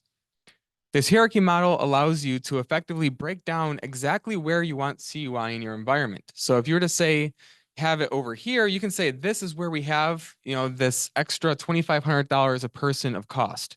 But the rest of this, we don't worry about that hardening. And this is kind of how you can truly save money and make sure that you focus on the area that you have to harden for CMMC. But what about multiple clouds? Well, you have to kind of think about it conceptually that you have resources everywhere, and you have to understand which resources you have. And as long as you understand the resources you have and you have systems for managing the resources, then ultimately it doesn't matter if you have a data center and multiple clouds, because if you have a strategy in place, ideally you're able to figure out those areas you have CUI. Again, ultimately, it's your job to know where the data is. And as long as you can do that, it doesn't matter how many places you have data. If your strategy is working, then you'll be able to figure it out and you'll be able to harden those areas. So the strategy that's usually used is going to be ownership and tagging. So there's something called a tag, and a tag is effectively just a piece of metadata that you can put on any resource or any data or anything in the cloud that gives it a bunch of information about that piece, that resource, or that data. So one thing that would be really important would be, what's the classification of data? Is this CUI? And by using this strategy, I know across my clouds, as long as I have tagging and documentation everywhere, where that data is going to be CUI, and that's where I have to harden. Now, just tagging the data is only one part of it, because you can have all this documentation, you can have everything perfectly documented, you can know everywhere where you have CUI, but if nobody's doing anything about that, then what good is that? You're not going to meet CMMC compliance. And that's where ownership comes in. A resource which is unowned is not managed, and it will never be hardened to the level necessary. So this right here is a couple of screenshots and examples. Up top, we have AWS, and you'll notice that we have tags up here. And on the bottom, we have Azure, and there's another tagging right here. Tagging is something which is universal across pretty much all providers. You can actually extend it into your local infrastructure as well with certain tools. So ideally, you have a strategy which extends this tagging across all of your systems so you can know where your CUI is and make sure that you can focus on hardening those areas. So here's kind of an example of what something like that might look like with multi-cloud. On the left, we have AWS, and we have databases, and they're doing snapshots, they're moving data. And then you have something which is scanning in AWS to make sure it's finding where the CUI is within systems. This is how you start to automate at scale, because ultimately you can't have a person looking at every file, at every system, trying to figure out, where that CUI is flowing, what kind of system that is. You can use automated classifiers. You can make it to where those resource groups, anything within a certain resource group, or even a subscription is considered CUI. Ultimately, it's about the strategy and making sure it's communicated and implemented to ensure that you maintain that tagging and you manage the data in those areas. All this will feed into Defender for Cloud. So this is your cloud security posture management system. It can see all of your different assets across all the clouds and understand those areas where you need to make sure that you're hardening for that type of data, whether it's CUI and CMMC or anything else. So Microsoft gives you this awesome thing over here called the Secure Score. This is a secure score of the environment I built for this talk. It has one VM on it, and it is not that secure. It is at 42%. This secure score is a really, really simple way of breaking down a complex topic. So you got to take it with a bit of a grain of salt. But one thing that's really important is if you can communicate to management the importance of keeping your secure score and making sure that you have hardening in those right areas across your environment to a certain level, this is a really simple way of telling them where we're at and to communicate how much cost and how much value there'll be of getting that much further. For example, if this is secure score against CMMC and we are trying to get to 100% because we want to keep our contracts, 42% looks like it's something which could be earth-shattering for a company. So it's a really easy way of communicating with those who hold the purse strings to be able to get you the resources to get that back to 100%. So here's the Defender console. There's a lot going on here, but at a very simple level, you can have filters. So one filter that we're going to immediately want to add on this of all of our resources is going to be tagging. We're going to say, let's look at CUI resources. So let's assume these are all of our CUI resources. This is looking at everything. It's looking at our Azure subscriptions, AWS, GCP. It's looking all across all the different places that we have data. It's looking at the CUI tag to know it's the environment that we need to harden. And it's finding where we're not compliant with the policy frameworks that Chad set up on his side. This is where we're deficient. This is where we're going to get in trouble from a CMMC perspective if we're not going to fix it. Ultimately, those who are serving as a CMMC contractor or somebody who has a contract, they're going to be watching this, and we're going to have to give them proof that we're managing this. And we're going to have to give them proof that we're fixing this. Ultimately, every one of these, depending on risk level, we're going to have to remediate that within certain timeframes, and we're going to have documentation of us having discovered it and having remediated it. So let's go ahead and look at one of the recommendations. So here's an example, and this is a really cool thing with Azure, is that Azure will actually give you a lot of good information to get you there quickly, and it gives you a lot of tools to fix these problems and sometimes even automate it. So we have our VM, and the problem with this VM is that it is exposed to the internet. Well, should it be exposed to the internet? I have no idea. Fortunately, nothing is important on it, but let's assume there is. Let's say it has CUI on it. This is a medium level risk. We probably shouldn't have it that way. So here's what we can do to fix it. Now, Azure, being the cloud security posture management, it's like we can fix this for you. Click the fix button. That'll work sometimes. And when it does, it's awesome. But the truth is that you should have a strategy that doesn't require you to do a whole bunch of manual tasks like click the fix button. We should probably build a strategy that takes the actual steps to fix it and automates it. Because then you don't have to actually be that person who's going in and pressing buttons. You're never going to be able to stay compliant, and it's going to be way too much overhead. So this is the same part of the page blown up just so you guys can see it.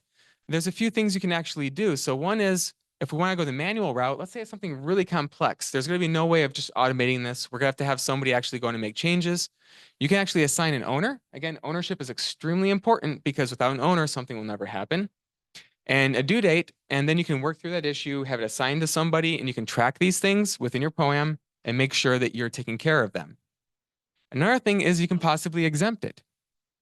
Just because cloud security posture management found something doesn't mean that it's real. Like any other tool, it's looking at what things should be. Maybe this resource actually doesn't have CUI on it, but it thinks it does, and we can put an exemption saying we don't have to secure this thing. Ultimately, the easiest way of being compliant is never having to be compliant in the first place. It makes life way easier. The last thing is workflow automation. So this is where you can build a little app, and AI is making this easier. I didn't say that. You can build a little app that'll actually go through and automatically fix the problem for you. Now, again, this is kind of after the problem happens. Ideally, you're setting it up to where the problem never happens in the first place. But in some cases, this is convenient because you can have it detect the issue, automatically remediate it. And then you never have to really deal with it. It'll automatically document all this for you. And it really takes that human out of the loop. And ultimately, the more you can extend automation, the less you have to have people do the actual work. So getting away from cloud security posture management, or before I move on to that, does anybody have any questions about cloud security posture management?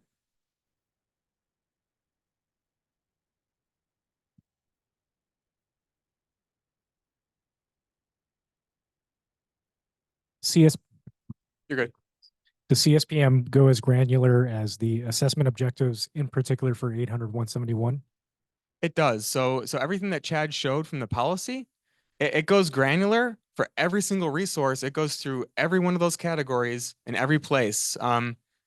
I can't necessarily speak for the accuracy of them having 100% of everything everywhere, but they're pretty good because Microsoft has basically been certified by the government for pretty much everything. So they probably have it to a level that the government's comfortable. So I'd say probably yes. And it can be a challenge. I mean, I think the policy that Chad showed, I mean, it will be thousands and thousands of rules across all the different things in Azure. It's a lot of work and it's really heavy. Hence, if you can avoid it, do so.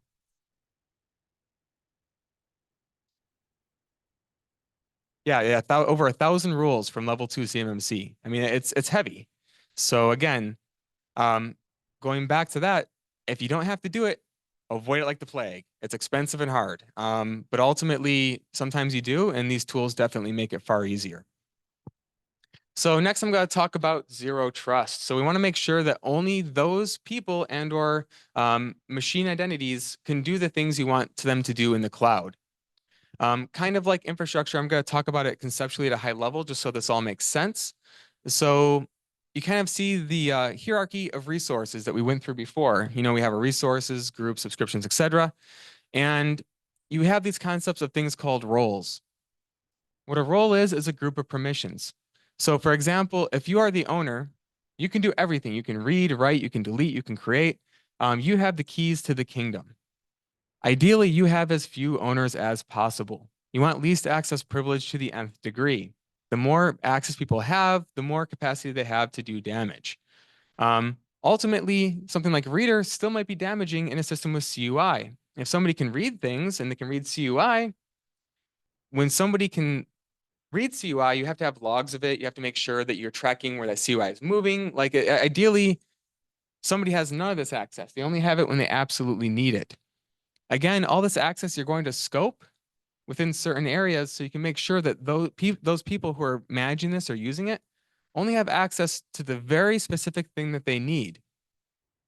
But what's cool is you can actually extend that even further. So they have something called privileged identity management.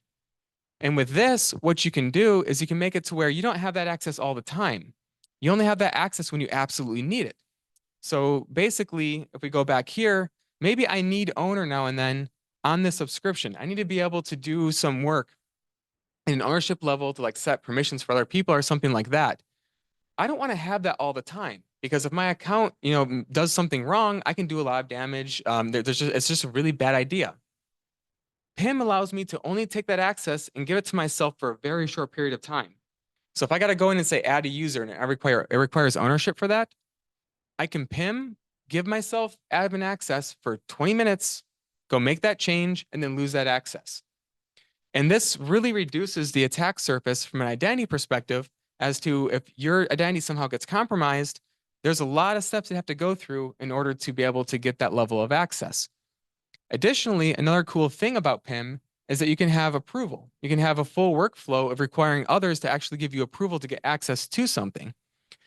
You'd expect to have more stringent approval processes for higher levels of access. So for example, if you're going to be trying to access the root management group, which is everything, you know, you probably want to have a couple of people saying yes to that access to make sure that there's a good reason for it, because at that level, you have the keys to the kingdom and everything. And when you have a very confidential environment, that can be very damaging and you know, there are downstream implications if mistakes are made. So there's one more part that we can take and reduce access with, and this is called just-in-time access. So not only do we have the IAM aspect where the user only has access for that little tiny piece of time when they need it, we can also do that from, say, like a network perspective. So say we had that virtual machine kind of going back a few slides here that's always open to the internet. Well, what we can do is set up just-in-time access to say, well, this is actually never open to the internet except for that little tiny piece of time I need to remote into that machine. So if I go back to just-in-time access here, that's what this is right here. I can make it to where by default, this is never available until I give myself access for a moment. I'll put my IP, I can actually put my IP in here and say, give me access to this resource for the next half an hour. And this makes it to where, again, you're taking your attack surface from all IPs all the time and breaking it down to your IP for a very specific period of time. And this is how you can greatly reduce your attack surface overall, which greatly simplifies and reduces the amount of ways people can access your systems. And with that, yay you. Any questions before I move on? Go, Brian. I endeavor to not put you to sleep, I promise. I do want to go back and say one thing because somebody asked about it. So this is really cool tech. The PIM, the idea of it is great. You asked about E5, E2, or E3. You do need an E5 or an intra-ID P2 license to enact PIM in your environment. You don't have that, you don't get to do this. If you have that P2, you can do a lot of cool stuff, but you do need that in order to do that. Alex talked quite a bit about Defender for Cloud. It does some really cool things. I want to touch on some other pieces. The framework for Fort Knox, the idea was there's several security projects, initiatives for hardening that were being attempted, that were underway to get to the state of compliance. And in that list of things, there was SIM, there was SOAR, there was vulnerability management. And so before I start talking about all those pieces, I kind of want to lay the groundwork for how some of this stuff fits together. And in the beginning of doing CMMC 2.0, the level 1 stuff, those basic things, those 17 items that you should be doing, one of those is you need antivirus on your machines. And so if you happen to be using something like Defender for Endpoint, you get all these super awesome things that we're going to touch on a little bit. You get real-time scanning. You get the ability to monitor the software that's on that machine. You can run updates against it. And most specifically, you can prevent malicious code execution. All of that stuff comes out of the box. It's included in the product. If you have a Windows operating system that's currently supported, this thing is on that machine, whether you're talking about a server or you're talking about a desktop. There are versions of this that can run in Linux. There's versions of this that can run on Mac. If you happen to be using those, though, you do need to be using a modern version. It can't be one of the older ones, and I don't believe that it runs on BSD operating systems at the moment. All of these things create this tremendous source of telemetry that feeds into this thing called Sentinel, which is Microsoft's version of their event monitoring and event management platform. It has the ability to do analytics. It's fed by things like log analytics, and Azure Monitor gives you the ability to centrally see through a single pane of glass all the things that are going on in your environment. This is useful when you have this gigantic environment, you have all of these resources that you've provisioned and are active within your environment, and then you tag them and you denote them as being CUI or not CUI. Leveraging this type of technology lets you then zero in on those specific assets that need to be secured, that need to be compliant, and see activity moving across your organization, across your resources, which users are doing which things. It gives you the ability to act on those things, not just see them, which is super cool. And again, all of this is integrated tightly. It's all in the cloud. All of the logs that are happening are all being captured. The technology under the hood, log analytics and Azure Monitor, also adheres to one of the other requirements that is often overlooked. The log data that is stored is immutable. You can clear it out for retention purposes, but out of the box, it is append only. You cannot have an attacker come in and remove that information unless they somehow get keys to the kingdom. And if they have that, your logs are kind of the last thing they want. They're after state secrets, and off we go. Again, drilling in on Defender for Endpoint. I don't want to put you to sleep with all the pieces that are on here. The important piece is all of this stuff is included. It's embedded. It's inside the product as it's being deployed all across those machines. And you have the ability to leverage all of this without spending any more money. You don't need 17 products. You don't need 52 engineers. You have this product deployed across your environment. Takes care of what you need it to take care of. Is it foolproof? Of course not. But the ability that it has to do what it needs to do is on par with any of the other commercial products in the space of malware, antivirus protection. So antivirus is no good, neither is malware, if you can't get updates on it, you update it once and never update it again, that's probably not a good thing. I would say since the date of this screenshot, there's probably 10 or 15 updates that are available that would have been pushed out. This can all be managed via group policy or Intune if you're using it, which is a device management solution. You also have the ability, if you have that E5 license and you're doing that P2 thing in Intra ID, and you're leveraging the other technologies like an Intune, you can actually prevent access into your environment for accessing specific resources if the antivirus is not up to a certain date, if it's not had a certain version installed on it, if it is turned off, or if it's otherwise been disabled, you can prevent access for resources that you define. So earlier we talked about risk, and we talked about limiting access to things that are in scope for things you need to comply with. There's another element of Defender for Endpoint, which is the threat and vulnerability management piece, which I'll show you a screenshot of in just a second. The idea here is that it's not only the vulnerabilities that we find in the environment, you also have to come at this from the angle of what's the risk to the business? What's the threat to the business with the specific asset, resource, data that you have that you're talking about?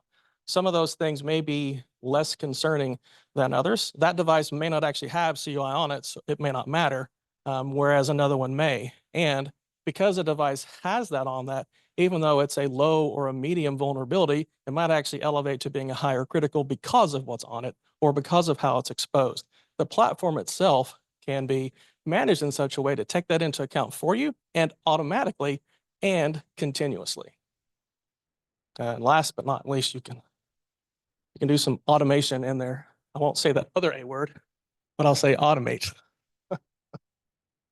Okay, so this is that console I mentioned. It's a little blurry. I just want to talk about the big numbers, the cute graphs, the donut. Our score dropped off too. Alex wasn't the only one. So in the background, as scan results are coming in, as assets are being deployed across the Azure subscription, and this also talks to GCP and it talks to AWS, both are supported as far as pulling in this information. You have this ability to see what's going on, make decisions about things happening in your environment. There's an improve score button here. There's one there. Click that, it takes you to the same place we were at before where there's a fix button. Sometimes the fix button works, sometimes the fix button doesn't work. Anything happening in your environment, if there's a new device brought on, if there's a new vulnerability that comes out, Defender is constantly running. What it knows about bad things is constantly being updated, and you're able to see that information anytime you're in this console. And the console itself can send those notifications out to you that, hey, there's a new critical vulnerability actively being exploited. Your environment is vulnerable.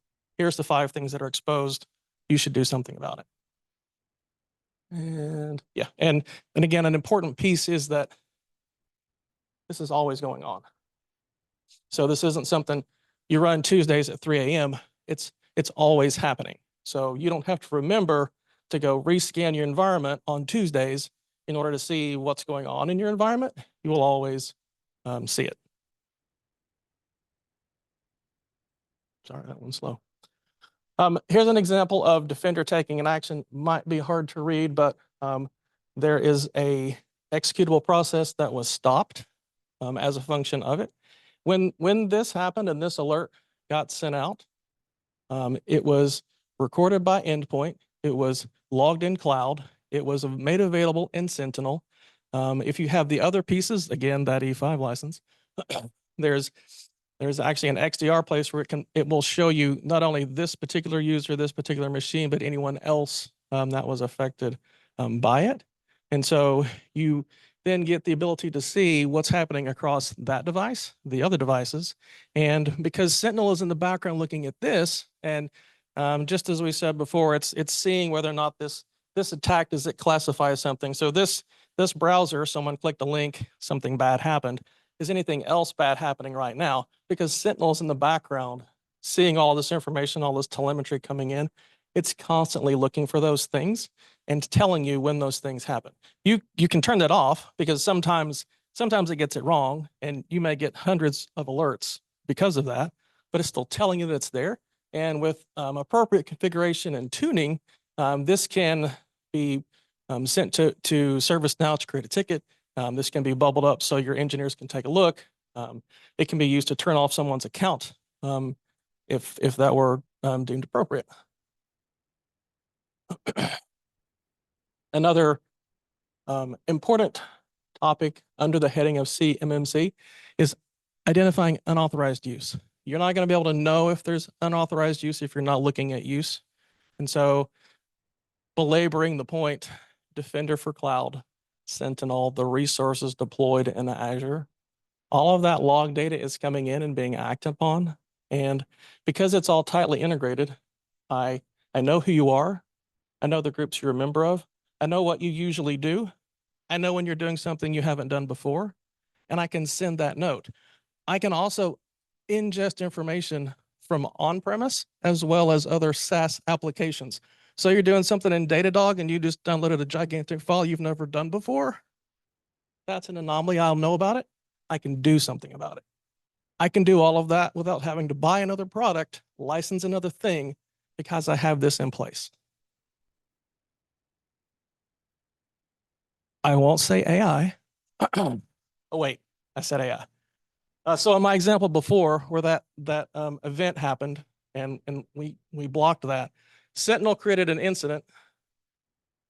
I thought, hey, it'd be cool if I created a ServiceNow ticket for that so we can get somebody to go take a look at that. In doing that, I sent a note out to a Teams room. The Teams room said, hey, SOC analyst, something bad just happened. This user was just infected by something from this bad actor, this IP address. In that Teams room, theoretically, that SOC analyst could say, yeah, okay, block the user, block the IP address. I can create this workflow using Sentinel and playbooks. And if that SOC analyst in that room says, yeah, do it, I can block them in Azure AD. Now they no longer log in until we go do something about it. And because I mentioned Palo Alto earlier, and I'll take that IP address that I found on the internet doing bad things, I'll stop it from talking to any of us for now. This could also be any network security group inside of Azure. This could be Azure Firewall. This could be other technologies, as long as there's an API to integrate with whomever, whatever technology that is. Checkpoint, Cisco, whatever. On the other side, maybe they were just testing that, and maybe that's false positive. Who wants to have 100 ServiceNow tickets to go out there and mess with? So if you say, no, I don't need you to, we can create an action that will just go close that ticket that we created.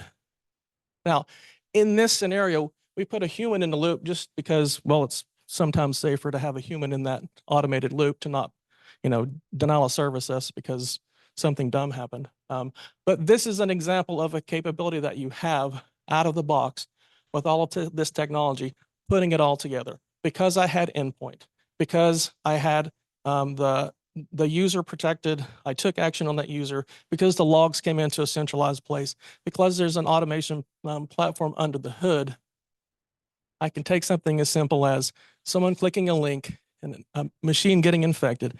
I can protect that account. I can block that IP address and have full traceability of that happening. And I think that's it. Yeah. Woo-hoo. Any questions? Sorry. Go. I can't click, so. That looked a bit familiar. Is that the same as Power Automate, where you can add custom code under the hood to those blocks as well? So, yes. Yes. It's Logic App. It's the same. It's Microsoft. While they change the interface every 2 hours, it seems like under the hood, it's Logic Apps, and it's even under the hood from that, it's still doing the same thing. So the other cool part of that is if you understand how to do things like Power Automate and Logic App, it comes into bear here where you can leverage to do these other things. You don't need to learn some exotic query language to figure out how to find the bad guy and then wire up a bunch of other things and write some custom Python code to do. You click, click, click, click, click. If it's got an API, this thing can talk to it. Off you go. And before the end of the day, probably Copilot can do it for you. So, Yes. Thank you, Brian. This is the last part of the presentation, so we're in the last legs here. And the last key component Fort Knox put together to identify and guard and protect its CUI. This is very common. I think everybody's heard of this, a DLP. Also a DSPM, which is a more modern term, but they sort of go hand in hand. A DSPM, a data security posture management. It's very similar to CSPM, which CSPM is your posture management for your cloud. DSPM is your posture management for your data. So it goes out and looks at all the data in your estate and figures out, is it protected? Are people doing the wrong things with it? They're not following policy, what have you. This is what you get out of a modern DLP, DSPM system. But specifically, I mean, how does it affect CUI? I mean, from a Microsoft Purview, which is the DLP system, I mean, CUI is really no different than any other data. It's just the rules you put around it. If you define CUI as one thing, or you define data as another thing, the protections are very similar and all the same, as you would expect. But one thing DSPM can do, though, is using AI. It can go out and identify CUI that is not known yet to be CUI, like so data that is produced from a software product or a GitHub code base or something like that. So as it's being created, it may not have any way known. There may not be a known rule that would tag it, but it will use artificial intelligence to go and sort of say, hey, this looks like CUI. I'm going to tag it anyways. It'll put it into a review process, and somebody can come in and say, oh yeah, this is CUI, this isn't. So what do these provide? Data classification, labeling of your data. I use these products on a day-to-day basis.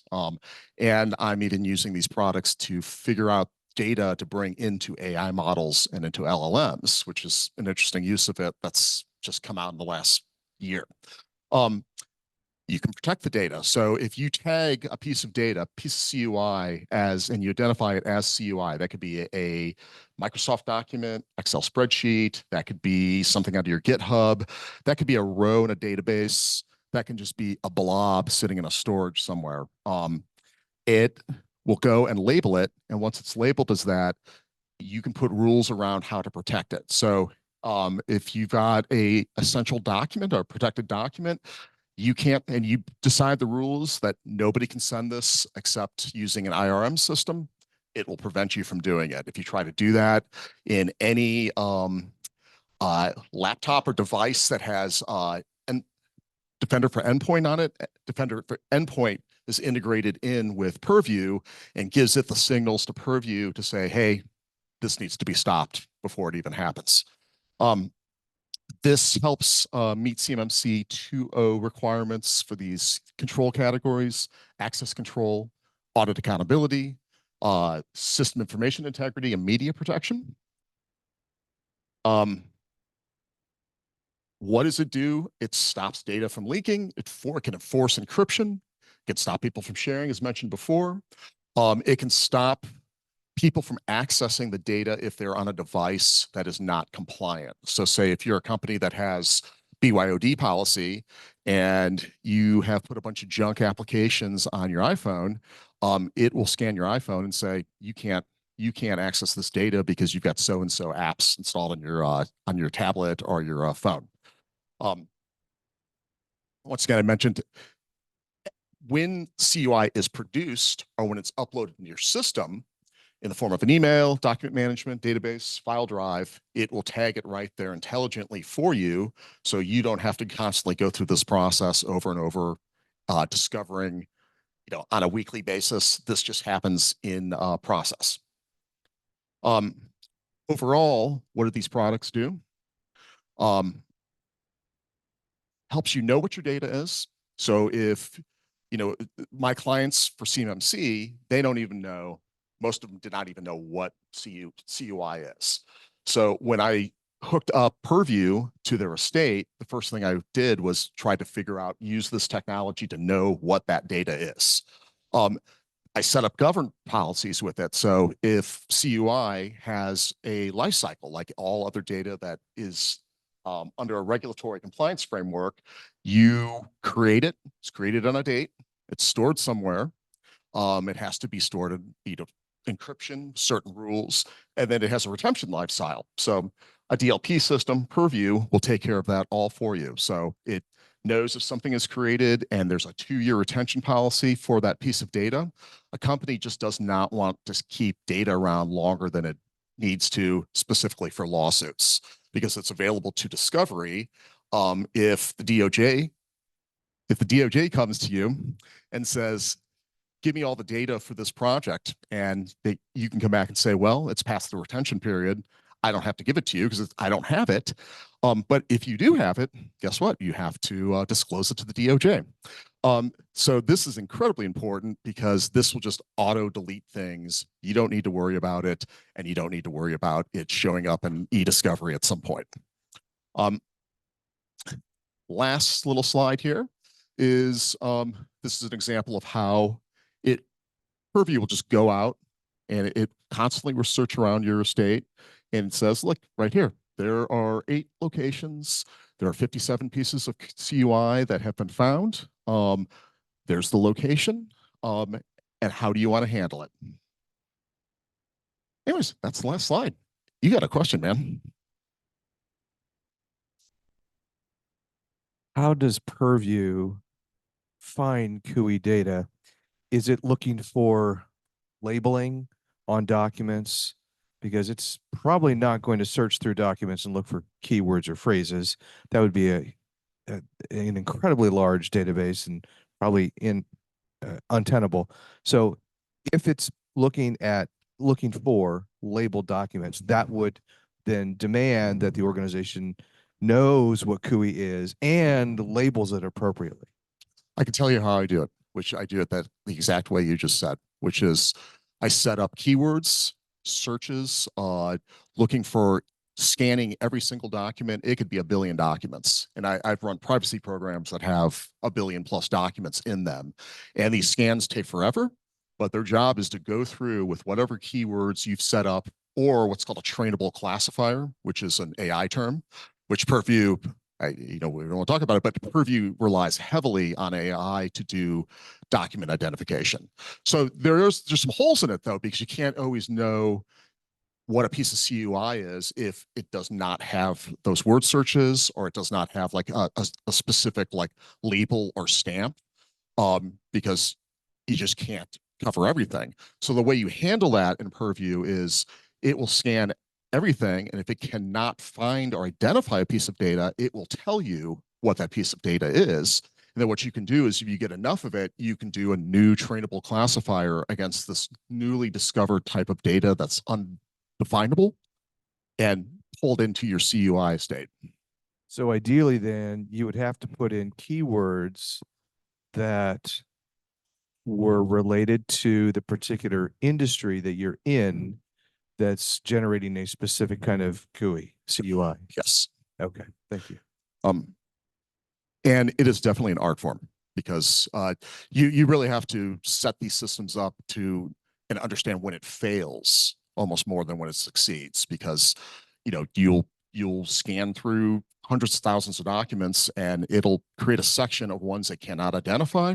So I have a client right now, that's what I do all day long, is I'm going through billions of documents, and I have Purview put a whole section of them that can't identify over in another group, and then I create trainable classifiers about those documents because they just slipped through the scan or they didn't have the right keywords.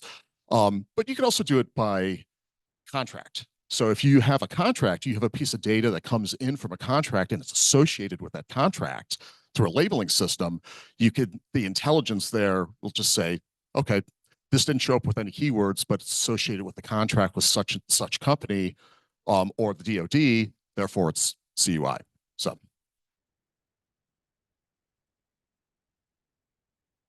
So on topic of classifying CUI as CUI and actually being able to track it, in a perfect world, when you get a piece of data from the contractor, it should come with a header and a block on the bottom that gives very specific information: who produced it, who to contact if you have questions, and the banner, it should have all the important classification for that particular type of a document. There can be a letterhead. If it's an email, again, there will be a banner, right?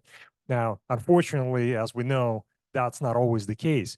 Now, as far as the government is concerned, what Chad is talking about is already going above and beyond, because he is talking about training system to figure out CUI data when people don't even know that it's CUI data.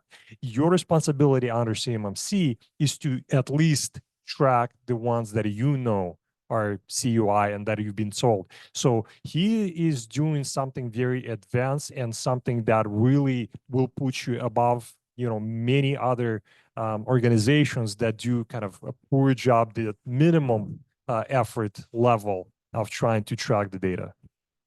And the way I have to do that is maybe 25% of the time Purview fails.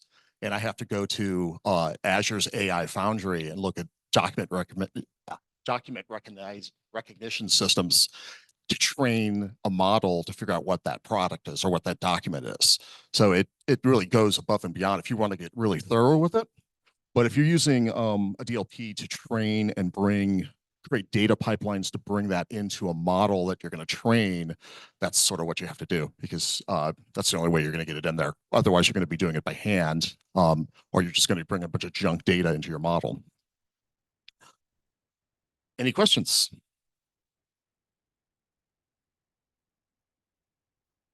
Okay. Not online. All right. I think this was a long presentation. I want to thank everybody for showing up. I'm surprised nobody left. Wow. He promised you were going to leave there, but he didn't leave. All right. Well, thank you. If you got any questions, please reach out to info@isaca.sd.org or connect with me online on LinkedIn or any of these gentlemen online. And thank you very much for coming. Appreciate it.